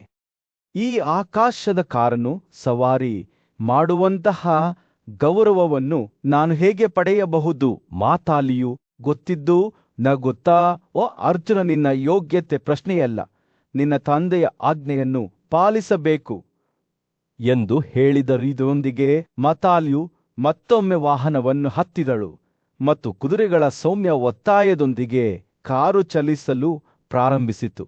ಅವರು ಸ್ವರ್ಗಕ್ಕೆ ಏರುವಾಗ ಅರ್ಜುನನು ತನ್ನ ಮುಂದೆ ತೆಗೆದುಕೊಳ್ಳುತ್ತಿರುವ ಉಸಿರುಗಟ್ಟಿಸುವ ದೃಶ್ಯಗಳನ್ನು ನೋಡಿ ಆಶ್ಚರ್ಯ ಮತ್ತು ವಿಸ್ಮಯದಿಂದ ತನ್ನ ಹೃದಯವನ್ನು ತುಂಬಿಕೊಂಡನು. ಅವನು ಲೆಕ್ಕವಿಲ್ಲದಷ್ಟು ವಾಹನಗಳನ್ನು ನೋಡಿದನು. ಪ್ರತಿಯೊಂದು ಪಾರಮಾರ್ಥಿಕ ಬೆಳಕಿನಿಂದ ಹೊಳೆಯುತ್ತಿತ್ತು ಮತ್ತು ಈ ಪ್ರದೇಶಗಳಲ್ಲಿ ವಾಸಿಸುವ ಪ್ರಕಾಶಮಾನವಾದ ಜೀವಿಗಳನ್ನು ನೋಡಿದನು. ಅವರು ಆಕಾಶದ ಆಳಕ್ಕೆ ಪ್ರಯಾಣಿಸುತ್ತಿದ್ದಂತೆ ಅರ್ಜುನನು ಅಮರಾವತಿಯ ದ್ವಾರಗಳಲ್ಲಿ ಕಾವಲು ಕಾಯುತ್ತಿದ್ದ ಇಂದ್ರನ ಭವ್ಯವಾದ ಆನೆ ಐರಾವತನನ್ನು ನೋಡಿದನು. ಗೌರವ ಮತ್ತು ಕುತೂಹಲದಿಂದ ತನ್ನ ಕಣ್ಣುಗಳು ಅದರ ಸೌಂದರ್ಯ ಮತ್ತು ಶಕ್ತಿಯಲ್ಲಿ ಕುಡಿಯುತ್ತಿದ್ದ ಈ ಭವ್ಯವಾದ ಪ್ರಾಣಿಯ ಬಳಿಗೆ ಹೋದನು ಮತ್ತು ಅಂತಿಮವಾಗಿ ಆಕಾಶದ ಪ್ರದೇಶಗಳನ್ನು ಹಾದುಹೋದ ನನ್ನ ಪಾಂಡುವಿನ ಬಲಿಷ್ಠ ಮಗನಾದ ಅರ್ಜುನನು ಇಂದ್ರನ ನಗರವನ್ನು ಸಮೀಪಿಸುತ್ತಿದ್ದಂತೆ ಅವನನ್ನು ನಂದನ ಎಂದು ಕರೆಯಲಾಗುವ ಆಕಾಶ ಉದ್ಯಾನಗಳ ರಮಣೀಯ ದೃಶ್ಯವು ಸ್ವಾಗತಿಸಿತು. ಈ ಉದ್ಯಾನವನಗಳು ಕಠಿಣ ತಪಸ್ಸನ್ನು ಆಚರಿಸುವವರ ಹೃದಯಗಳನ್ನು ಆಕರ್ಷಿಸುವ ದೈವಿಕ ನೃತ್ಯಗಾರರಾದ ಅಪ್ಸರರ ನೆಚ್ಚಿನ ರೆಸಾರ್ಟ್ ಆಗಿದ್ದವು. ಗಾಳಿಯು ಹೂವುಗಳ ಸಿಹಿ ಸುವಾಸನೆಯಿಂದ ತುಂಬಿತ್ತು ಮತ್ತು ಸೌಮ್ಯವಾದ ಗಾಳಿಯು ಅವುಗಳ ಸುಗಂಧದ ಪರಿಣಾಮವನ್ನು ಹೊತ್ತಿತ್ತು. ಅರ್ಜುನನ ಕಣ್ಣುಗಳು ಪ್ರತಿ ಋತುವಿನಲ್ಲಿ ಅರಳುವ ಹೂವುಗಳಿಂದ ಅಲಂಕರಿಸಲ್ಪಟ್ಟ ಎಲ್ಲಾ ರೀತಿಯ ಪವಿತ್ರ ಮರಗಳನ್ನು ನೋಡಿದಾಗ ಅಗಲವಾದವು. ಅವನು ನಗರವನ್ನು ಪ್ರವೇಶಿಸಿದಾಗ ಇಚ್ಛೆಯಂತೆ ಎಲ್ಲಿ ಬೇಕಾದರೂ ಚಲಿಸಬಲ್ಲ ಸಾವಿರಾರು ಸಂಖ್ಯೆಯ ಆಕಾಶದ ಕಾರುಗಳು ಸರಿಯಾದ ಸ್ಥಳಗಳಲ್ಲಿ ನಿಂತಿರುವುದನ್ನು ಕಂಡನು. ಶಂಖ ಮತ್ತು ದ್ರಗಳ ಶಬ್ದವು ಗಾಳಿಯನ್ನು ತುಂಬಿತು. ಜೊತೆಗೆ ಗಂಧರ್ವರು, ದೈವಿಕ ಸಂಗೀತಗಾರರ ಸುಮಧುರ ಸ್ವರಗಳು ಅರ್ಜುನನನ್ನು ಅಪ್ಸರರು ಮತ್ತು ಗಂಧರ್ವರು ಹೊಗಳಿದರು. ಅವರು ಹೂವುಗಳ ಸುಗಂಧಗಳಿಂದ ತುಂಬಿದ ಆಹ್ಲಾದಕರ ಗಾಳಿಯಿಂದ ಅವನನ್ನು ಹುರಿದುಂಬಿಸಿದರ ನಂತರ ಪ್ರೀತಿಯ ಮಗನು ಸುರವಿತಿ ಎಂಬ ದೊಡ್ಡ ಮತ್ತು ವ್ಯಾಪಕವಾದ ನಕ್ಷತ್ರದ ಮಾರ್ಗಕ್ಕೆ ಹೋದನು. ಅಲ್ಲಿ ಅವನು ಸಾಧ್ಯ, ವಿಶ್ವಾಸ ಮತ್ತು ಆದಿತ್ಯರು ಸೇರಿದಂತೆ ವಿವಿಧ ದೇವತೆಗಳನ್ನು ಭೇಟಿಯಾದನು. ಅವನು ದಿಲೀಪ, ತುಮುಲ ಮತ್ತು ನಾರದರ ನೇತೃತ್ವದಲ್ಲಿ ಹಲವಾರು ರಾಜ ಋಷಿಗಳನ್ನು ಮತ್ತು ಹಾಹಾ ಮತ್ತು ಹುರು ಎಂದು ಕರೆಯಲ್ಪಡುವ ಗಾಂಧರ್ವ ದಂಪತಿಗಳನ್ನು ಸಹ ಎದುರಿಸಿದನು. ಅರ್ಜುನನು ಇಂದ್ರನ ನಗರವನ್ನು ಸಮೀಪಿಸುತ್ತಿದ್ದಂತೆ ದೇವತೆಗಳು ಮತ್ತು ಋಷಿಗಳು ಅವನಿಗೆ ವಂದನೆ ಸಲ್ಲಿಸಿದರು. ಅವರು ಅವನನ್ನು ಹರ್ಷೋದ್ಗಾರ ಮತ್ತು ಆಶೀರ್ವಾದಗಳಿಂದ ಗೌರವಿಸಿದರು. ನಂತರ ಪ್ರೀತನ ಬಲವಾದ ಶಸ್ತ್ರ ಸಜ್ಜಿತ ಮಗನು ಸಿಂಹಾಸನದ ಮೇಲೆ ಕುಳಿತಿದ್ದ ತನ್ನ ತಂದೆ ಇಂದ್ರನನ್ನು ನೋಡಿದನು. ಅವನ ಸುತ್ತಲೂ ಚಿನ್ನದ ದಂಡನ್ನು ಅಲಂಕರಿಸಿದ ಸುಂದರವಾದ ಬಿಳಿ ಛತ್ರಿಯಿಂದ ಸುತ್ತುವರಿದನು. ಇಂದ್ರನು ಆಕಾಶದ ಪರಿಮಳಗಳಿಂದ ಸುಗಂಧಗೊಂಡ ಚಾಮರದಿಂದ ಹೊಳೆಯಲ್ಪಟ್ಟನು ಮತ್ತು ವಿಶ್ವವಾಸುವಿನ ನೇತೃತ್ವದಲ್ಲಿ ಅನೇಕ ಗಾಂಧರ್ವರು ಅವನನ್ನು ಶಾದಿಸಿದರು. ಅರ್ಜುನನು ತನ್ನ ತಂದೆಯ ಬಳಿಗೆ ಹೋಗಿ ತನ್ನ ತಲೆಯನ್ನು ನೆಲಕ್ಕೆ ಬಾಗಿಸಿ ಅವನಿಗೆ ವಂದಿಸಿದನು ಮತ್ತು ಇಂದ್ರನು ಅವನನ್ನು ತೆರೆದ ತೋಳುಗಳಿಂದ ಸ್ವಾಗತಿಸಿದನು. ಆಕಾಶಗಳ ಒಡೆಯನು ಅರ್ಜುನನ ಕೈಯನ್ನು ತೆಗೆದುಕೊಂಡು ಅವನ ಆಸನದ ಒಂದು ಭಾಗದಲ್ಲಿ ಅವನ ಪಕ್ಕದಲ್ಲಿ ಕುಳಿತನು. ಅದನ್ನು ದೇವರುಗಳು ಮತ್ತು ಋಷಿಗಳು ಪೂಜಿಸುತ್ತಿದ್ದರು. ನಂತರ ಇಂದ್ರನು ತನ್ನ ಸುಗಂಧದ ಕೈಗಳಿಂದ ಅರ್ಜುನನ ಮುಖವನ್ನು ಸ್ಪರ್ಶಿಸಿ ಅವನನ್ನು ಸಮಾಧಾನಪಡಿಸಿದನು. ಅವರು ಒಟ್ಟಿಗೆ ಕುಳಿತಾಗ ಅರ್ಜುನನು ತನ್ನ ಮಗನ ಮೇಲಿನ ಪ್ರೀತಿಯಿಂದ ಪ್ರೇರೇಪಿಸಲ್ಪಟ್ಟ ಎರಡನೇ ಇಂದ್ರನಂತೆ ವೈಭವದಿಂದ ಹೊಳೆಯಲಾರಂಭಿಸಿದನು. ವೃತ್ರದ ಹಂತಕನು ಅರ್ಜುನನ ಸುಂದರವಾದ ಮತ್ತು ದೊಡ್ಡ ತೋಳುಗಳನ್ನು ಮತ್ತೆ ಮತ್ತೆ ಮೃದುವಾಗಿ ಉಜ್ಜಿದನು. ಅದು ಎರಡು ಚಿನ್ನದ ಕಂಬಗಳನ್ನು ಹೋಲುತ್ತಿತ್ತು. ತಂದೆ ಮತ್ತು ಮಗ ಒಟ್ಟಿಗೆ ಕುಳಿತಾಗ ಸಭೆಯು ಸಂತೋಷದಿಂದ ತುಂಬಿತ್ತು. ಅವರ ಸೌಂದರ್ಯವು ಸೂರ್ಯ ಮತ್ತು ಚಂದ್ರನಂತೆ ಆಕಾಶವನ್ನು ಹೆಚ್ಚಿಸಿತು. ಸಂಗೀತ ಮತ್ತು ನೃತ್ಯದೊಂದಿಗೆ ಆಚರಣೆಯು ಮುಂದುವರಿಯಿತು. ತುಮರು ನೇತೃತ್ವದ ಗಾಂಧರ್ವರ ತಂಡವು ಸುಮಧುರ ಸ್ವರಗಳಲ್ಲಿ ಅನೇಕ ಪದ್ಯಗಳನ್ನು ಹಾಡಿತು. ಸಾವಿರಾರು ಅಪ್ಸರರು ನೃತ್ಯ ಮಾಡಿದರು, ತಮ್ಮ ಆಳವಾದ ಎದೆಯನ್ನು ಅಲುಗಾಡಿಸಿದರು ಮತ್ತು ತಮ್ಮ ನೋಟವನ್ನು ಸುತ್ತಲೂ ಹಾಕಿದರು. ಅವರು ವಿವಿಧ ಪ್ರದರ್ಶನಗಳನ್ನು ನೀಡಿದರು. ದೇವತೆಗಳ ಕ್ಷೇತ್ರದಲ್ಲಿ ಪ್ರೀತಿಯ ಮಗ ರಾಜಕುಮಾರ ಅರ್ಜುನನನ್ನು ಗೌರವಿಸಲು ಭವ್ಯವಾದ ಸಮಾರಂಭವು ನಡೆಯುತ್ತಿತ್ತು. ಗಾಂಧರ್ವರು ಎಂದು ಕರೆಯಲ್ಪಡುವ ಆಕಾಶ ಸಂಗೀತಗಾರರೊಂದಿಗೆ ದೈವಿಕ ಸಭೆಯು ಯುವ ಯೋಧನಿಗೆ ಗೌರವ ಸಲ್ಲಿಸಲು ಒಟ್ಟುಗೂಡಿತ್ತು. ಈ ಮಹತ್ವದ ದಿನದಂದು ನಡೆದ ಘಟನೆಗಳನ್ನು ಋಷಿ ಮತ್ತು ನಿರೂಪಕನಾದ ವೈಶಂಪಾಯನನು ನೆನಪಿಸಿಕೊಂಡನು. ದೇವರುಗಳು ಮತ್ತು ಗಾಂಧರ್ವರು ಭಾರತದ ಆಸೆಗಳನ್ನು ಅರ್ಥಮಾಡಿಕೊಂಡಂತೆ ಅವರು ರಾಜಕುಮಾರ ಅರ್ಜುನನನ್ನು ಗೌರವಿಸಲು ತರಾತುರಿಯಲ್ಲಿ ಒಂದು ಪವಿತ್ರವಾದ ಅರ್ಘ್ಯವನ್ನು ಸಿದ್ಧಪಡಿಸಿದರು. ಅವರು ಅವನ ಪಾದಗಳನ್ನು ಮತ್ತು ಮುಖವನ್ನು ಸೌಮ್ಯವಾದ ನೀರಿನಿಂದ ತೊಳೆದು ನಂತರ ಅವನನ್ನು ದೇವತೆಗಳ ರಾಜನಾದ ಇಂದ್ರನ ಭವ್ಯವಾದ ಅರಮನೆಯೊಳಗೆ ಕರೆದೊಯ್ದರು. ದೊಡ್ಡ ಸಂಭ್ರಮದಿಂದ ದೈವಿಕ ಸಭೆಯು ಜಿಷ್ಣುವನ್ನು ಅರ್ಜುನ ಎಂದು ಕರೆಯಲಾಗುವ ತಮ್ಮ ಮಧ್ಯದಲ್ಲಿ ಸ್ವಾಗತಿಸಿ ಈ ಸ್ವರ್ಗೀಯ ವಾಸಸ್ಥಾನದಲ್ಲಿ ಅರ್ಜುನನು ಸಾಟಿಯಿಲ್ಲದ ಐಷಾರಾಮಿ ಮತ್ತು ಆರಾಮದ ನಡುವೆ ವಾಸಿಸುವುದನ್ನು ಮುಂದುವರೆಸಿದನು. ತನ್ನ ತಂದೆಯ ಮಾರ್ಗದರ್ಶಕನಾದ ಸಖನ ಮಾರ್ಗದರ್ಶನದಲ್ಲಿ ಅವನು ಗುಡುಗು ಮತ್ತು ಸ್ವರ್ಗದ ಮಿಂಚುಗಳು ಸೇರಿದಂತೆ ಅತ್ಯಂತ ಶಕ್ತಿಶಾಲಿ ಆಕಾಶ ಶಸ್ತ್ರಾಸ್ತ್ರಗಳನ್ನು ಪಡೆದನು. ಈ ಅಸಾಧಾರಣವಾದ ವಾದ್ಯಗಳು ದೂರದಿಂದ ಕಾಣಬಹುದಾದ ಹೊಳಪಿನಿಂದ ಹೊಳೆಯುತ್ತವೆ ಎಂದು ಹೇಳಲಾಗುತ್ತದೆ. ಅವುಗಳ ನಡುವೆ ನವಿಲುಗಳು ನೃತ್ಯ ಮಾಡುವ ಮೋಡಗಳು ಬೆಳಗುತ್ತವೆ. ಅರ್ಜುನನು ಈ ಅದ್ಭುತವಾದ ತೋಳುಗಳನ್ನು ಕರಗತ ಮಾಡಿಕೊಂಡಾಗ ಅವನ ಆಲೋಚನೆಗಳು ಅವನು ಭೂಮಿಯ ಮೇಲೆ ಬಿಟ್ಟು ಹೋದ ತನ್ನ ಸಹೋದರರ ಕಡೆಗೆ ತಿರುಗಿದವು. ಆದರೂ ಇಂದ್ರನ ಆಜ್ಞೆಯ ಮೇರೆಗೆ ಅವನು ತನ್ನ ದೈವಿಕ ಸುತ್ತಮುತ್ತಲಿನ ಸಂತೋಷ ಮತ್ತು ವೈಭವವನ್ನು ಆನಂದಿಸುತ್ತಾ 5 ವರ್ಷಗಳ ಕಾಲ ಸ್ವರ್ಗದಲ್ಲಿ ಉಳಿದನು. ಅವನ ದಿನಗಳು ಎಲ್ಲಾ ಸಂತೋಷದಿಂದ ತುಂಬಿದವು ಮತ್ತು ಅವನ ರಾತ್ರಿಗಳು ಆಕಾಶದ ಸಭಾಂಗಣಗಳಲ್ಲಿ ಪ್ರತಿಧ್ವನಿಸುವ ಸಂಗೀತ ಮತ್ತು ನೃತ್ಯದಿಂದ ಹೊಳೆಯುತ್ತಿದ್ದವು. ಆದಾಗ್ಯೂ ಸಮಯ ಕಳೆದಂತೆ ಅರ್ಜುನನು ಪ್ರಕ್ಷುಬ್ಧತೆಯ ಭಾವವನ್ನು ಅನುಭವಿಸಲು ಪ್ರಾರಂಭಿಸಿದನು. ಅವನು ಸ್ವರ್ಗದಲ್ಲಿ ತಾನು ಬಯಸಿದ ಎಲ್ಲ ಜ್ಞಾನ ಮತ್ತು ಕೌಶಲ್ಯಗಳನ್ನು ಪಡೆದನು. ಆದರೆ ಭೂಮಿಯ ಮೇಲಿನ ತನ್ನ ಸಹೋದರರ ಕಷ್ಟಗಳ ನೆನಪುಗಳಿಂದ ಅವನ ಮನಸ್ಸು ತೊಂದರೆಗೊಳಗಾಯಿತು. ಅವನ ಆಲೋಚನೆಗಳು ಪಕ್ಕೆಲುಬುಗಳಲ್ಲಿ ಶಕುನಿಯ ಅನ್ಯಾಯದ ಆಟ ಮತ್ತು ದುಃಶಾಸನದ ಕ್ರೂರ ಸಾವಿನತ್ತ ತಿರುಗಿತು. ಇದು ಅವನೊಳಗೆ ಕ್ರೋಧದ ಬೆಂಕಿಯನ್ನು ಹುಟ್ಟುಹಾಕಿತು. ನಂತರ ದೇವತೆಗಳ ರಾಜನಾದ ಇಂದ್ರನು ಮತ್ತೊಮ್ಮೆ ಮಧ್ಯ ಪ್ರವೇಶಿಸಿದನು. ಈ ಕಲೆಗಳಲ್ಲಿ ತನ್ನ ಪಾಂಡಿತ್ಯಕ್ಕೆ ಹೆಸರುವಾಸಿಯಾದ ಗಾಂಧರ್ವನಾದ ಚಿತ್ರಸೇನನಿಂದ ಆಕಾಶ ಸಂಗೀತ ಮತ್ತು ನೃತ್ಯವನ್ನು ಕಲಿಯಲು ಅವನು ಅರ್ಜುನನಿಗೆ ಸೂಚನೆ ನೀಡಿದನು. ಮತ್ತೊಬ್ಬ ದೈವಿಕ ಸಂಗೀತಗಾರನಾದ ಪುರಂದರನು ಚಿತ್ರಸೇನನನ್ನು ಅರ್ಜುನನಿಗೆ ಸ್ನೇಹಿತನಾಗಿ ಉಡುಗೊರೆಯಾಗಿ ನೀಡಿದನು ಮತ್ತು ಅವರು ಒಟ್ಟಾಗಿ ಕಲಾತ್ಮಕ ಆವಿಷ್ಕಾರದ ಪ್ರಯಾಣವನ್ನು ಪ್ರಾರಂಭಿಸಿದರು. ಚಿತ್ರಸೇನನ ಮಾರ್ಗದರ್ಶನದಲ್ಲಿ ಅರ್ಜುನನು ಗಾಯನ ಮತ್ತು ವಾದ್ಯಗಳೆರಡರಲ್ಲೂ, ಸಂಗೀತದ ಕ್ಷೇತ್ರದಲ್ಲಿ ಮತ್ತು ಸ್ವರ್ಗದಲ್ಲಿ ಪ್ರತಿಧ್ವನಿಸುವ ನೃತ್ಯದಲ್ಲಿ ತೊಡಗಿಕೊಂಡನು.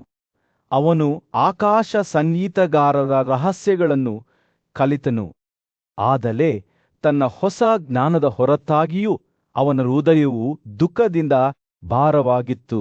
ಅವನ ಸಹೋದರರ ನೋವು ಮತ್ತು ಅವನ ಸ್ವಂತ ತಾಯಿಯ ಹಾತೊರೆಯುವಿಕೆಯ ನೆನಪುಗಳು ಅವನನ್ನು ಕಾಡುತ್ತಲೇ ಇದ್ದವು. ಅತ್ಯಂತ ಉದಾತ್ತ ಸಂಗೀತದಿಂದ ಮೌನವಾಗಿರಲು ನಿರಾಕರಿಸಿದ ಚಿತ್ರಸೇನನೊಂದಿಗಿನ ಅರ್ಜುನನ ಸ್ನೇಹವು ಗಾಢವಾಗುತ್ತಿದ್ದಂತೆ ಅವನು ಆಕಾಶ ಕಲೆಗಳ ಸೌಂದರ್ಯದಲ್ಲಿ ಸಾಂತ್ವನವನ್ನು ಕಂಡುಕೊಳ್ಳಲು ಪ್ರಾರಂಭಿಸಿದನು. ಅವನು ವಿವಿಧ ನೃತ್ಯ ಶೈಲಿಗಳನ್ನು ಮತ್ತು ಗಾಯನ ಮತ್ತು ಸಂಗೀತದ ವೈವಿಧ್ಯಮಯ ಪ್ರಭೇದಗಳನ್ನು ಕಲಿತನು. ದೇವತೆಗಳ ಸಾಮ್ರಾಜ್ಯದಲ್ಲಿ ದೈವಿಕ ಜೀವಿಗಳ ನಡುವೆ ಒಂದು ರಹಸ್ಯವು ಪಿಸುಗುಟ್ಟುತ್ತಿತ್ತು. ಇಂದ್ರನಾದ ಬಲಶಾಲಿ ವಾಸವನ್ನು ಮೋಡಿ ಮಾಡುವ ಅಪ್ಸರೆಯಾದ ಉರ್ವಶಿಯ ಮೇಲೆ ಅರ್ಜುನನ ಚಿತ್ತಾಕರ್ಷಕ ನೋಟವನ್ನು ಗಮನಿಸಿದ್ದನು. ಆಕಾಶದ ಸಾಮ್ಯತೆಯ ಸಾಮರ್ಥ್ಯವನ್ನು ಗುರುತಿಸಿದ ಇಂದ್ರನು ಗಂಧರ್ವರ ರಾಜನಾದ ಚಿತ್ರಸೇನನನ್ನು ತನ್ನ ಸನ್ನಿಧಿಯಲ್ಲಿ ಕರೆಸಿದನು. ಇಂದ್ರನು ಮುಗುಳ್ನಗುತ್ತಾ, ಓ ಗಂಧರ್ವರ ರಾಜನೇ, ನಿನ್ನ ಭಕ್ತಿಯಿಂದ ನಾನು ಸಂತೋಷಗೊಂಡಿದ್ದೇನೆ. ನನ್ನ ಸಂದೇಶವಾಹಕರಾಗಿ ಹೊರಟು ಉರ್ವಶಿಯ ಬಳಿಗೆ ಹೋಗಿ ನನ್ನ ಮಾತುಗಳನ್ನು ಅವಳಿಗೆ ತಿಳಿಸು. ಬಲಿಷ್ಠನಾದ ಫಲ್ಗುಣನಾದ ಅರ್ಜುನನು ಸ್ತ್ರೀಯರನ್ನು ಸಂತೋಷಪಡಿಸುವ ಕಲೆಯನ್ನು ಅರಿತುಕೊಳ್ಳಬೇಕೆಂದು ನಾನು ಬಯಸುತ್ತೇನೆ ಎಂದು ಅವಳಿಗೆ ಹೇಳು. ತನ್ನ ಒಡೆಯನ ಆಜ್ಞೆಗೆ ವಿಧೇಯನಾಗಿದ್ದ ಚಿತ್ರಸೇನನು ಇಂದ್ರನ ಸಂದೇಶವನ್ನು ಹೊತ್ತುಕೊಂಡು ತ್ವರಿತವಾಗಿ ಉರ್ವಶಿಯ ಬಳಿಗೆ ಹೋದನು. ಅವನು ಉರ್ವಶಿಯ ನಿವಾಸಕ್ಕೆ ಆಗಮಿಸಿದಾಗ ಅವಳು ಗಾಂಧರ್ವನನ್ನು ಗುರುತಿಸಿದಳು ಮತ್ತು ಪ್ರಕಾಶಮಾನವಾದ ನಗುವಿನೊಂದಿಗೆ ಅವನನ್ನು ಸ್ವಾಗತಿಸಿದಳು. ಒಟ್ಟಿಗೆ ಆರಾಮವಾಗಿ ಕುಳಿತು ಚಿತ್ರಸೇನನು ಇಂದ್ರನ ಮಾತುಗಳನ್ನು ಹೇಳಿದನು. ಅರ್ಜುನನ ಅನೇಕ ಸದ್ಗುಣಗಳನ್ನು ವಿವರಿಸಿದನು. ಅವನ ಶೌರ್ಯ, ದಯೆ, ಸೌಂದರ್ಯ ಮತ್ತು ಅವನ ಗುರುಗಳ ಬಗೆಗಿನ ಭಕ್ತಿ. ಅವನು 4 ವೇದಗಳ ಮೇಲೆ ಅರ್ಜುನನ ಪಾಂಡಿತ್ಯ, ಕ್ಷಮಿಸುವ ಸಾಮರ್ಥ್ಯ ಮತ್ತು ಅವನ ಅಸಲ ಆತ್ಮನಿಯಂತ್ರಣದ ಬಗ್ಗೆ ಮಾತನಾಡಿದನು. ಉರ್ವಶಿಯು ಪಾಂಡವನ ರಾಜಕುಮಾರನ ಕುರಿತಾದ ಚಿತ್ರಸೇನನ ವಿವರಣೆಯನ್ನು ಶ್ರದ್ಧೆಯಿಂದ ಆಲಿಸಿದರು. ಆಕೆಯ ಹೃದಯವು ಪಾಂಡವನ ರಾಜಕುಮಾರನ ಬಗೆಗಿನ ವಿವರಣೆಯಿಂದ ಆಕರ್ಷಿತವಾಯಿತು. ಆಕೆಯ ಮುಖವು ಸಂತೋಷದಿಂದ ಹೊಳೆಯಿತು. ಅವಳು ಉತ್ತರಿಸಿದಳು, ಅಂತಹ ಸದ್ಗುಣಗಳನ್ನು ಸಾಕಾರಗೊಳಿಸುವ ಯಾವುದೇ ಕೃತಿಗೆ ನಾನು ನನ್ನ ಅನುಗ್ರಹವನ್ನು ನೀಡುತ್ತೇನೆ. ನಾನು ಅರ್ಜುನನನ್ನು ನನ್ನ ಪ್ರೇಮಿಯಾಗಿ ಏಕೆ ಆಯ್ಕೆ ಮಾಡಬಾರದು? ಇಂದ್ರನ ಆಜ್ಞೆಯಿಂದ ಮತ್ತು ನಿಮ್ಮ ಮಾತುಗಳಿಂದ ಪ್ರಭಾವಿತನಾಗಿ ನಾನು ಈಗಾಗಲೇ ಪ್ರೀತಿಯ ಪ್ರಭಾವಕ್ಕೆ ಒಳಗಾಗಿದ್ದೇನೆ. ಮೃದುವಾದ ನಗುವಿನೊಂದಿಗೆ ಅರ್ಜುನನಿಗೆ ತನ್ನ ಸ್ವೀಕಾರವನ್ನು ತಿಳಿಸಲು ಚಿತ್ರಸೇನನಿಗೆ ಸೂಚಿಸಿದಳು. ಚಿತ್ರಸೇನನು ಉರ್ವಶಿಯ ಸಂದೇಶದೊಂದಿಗೆ ಅರ್ಜುನನ ಬಳಿಗೆ ಹಿಂದಿರುಗಿದನು ಮತ್ತು ಪಾಂಡವ ರಾಜಕುಮಾರನು ಅತೀವವಾಗಿ ಸಂತೋಷಪಟ್ಟನು.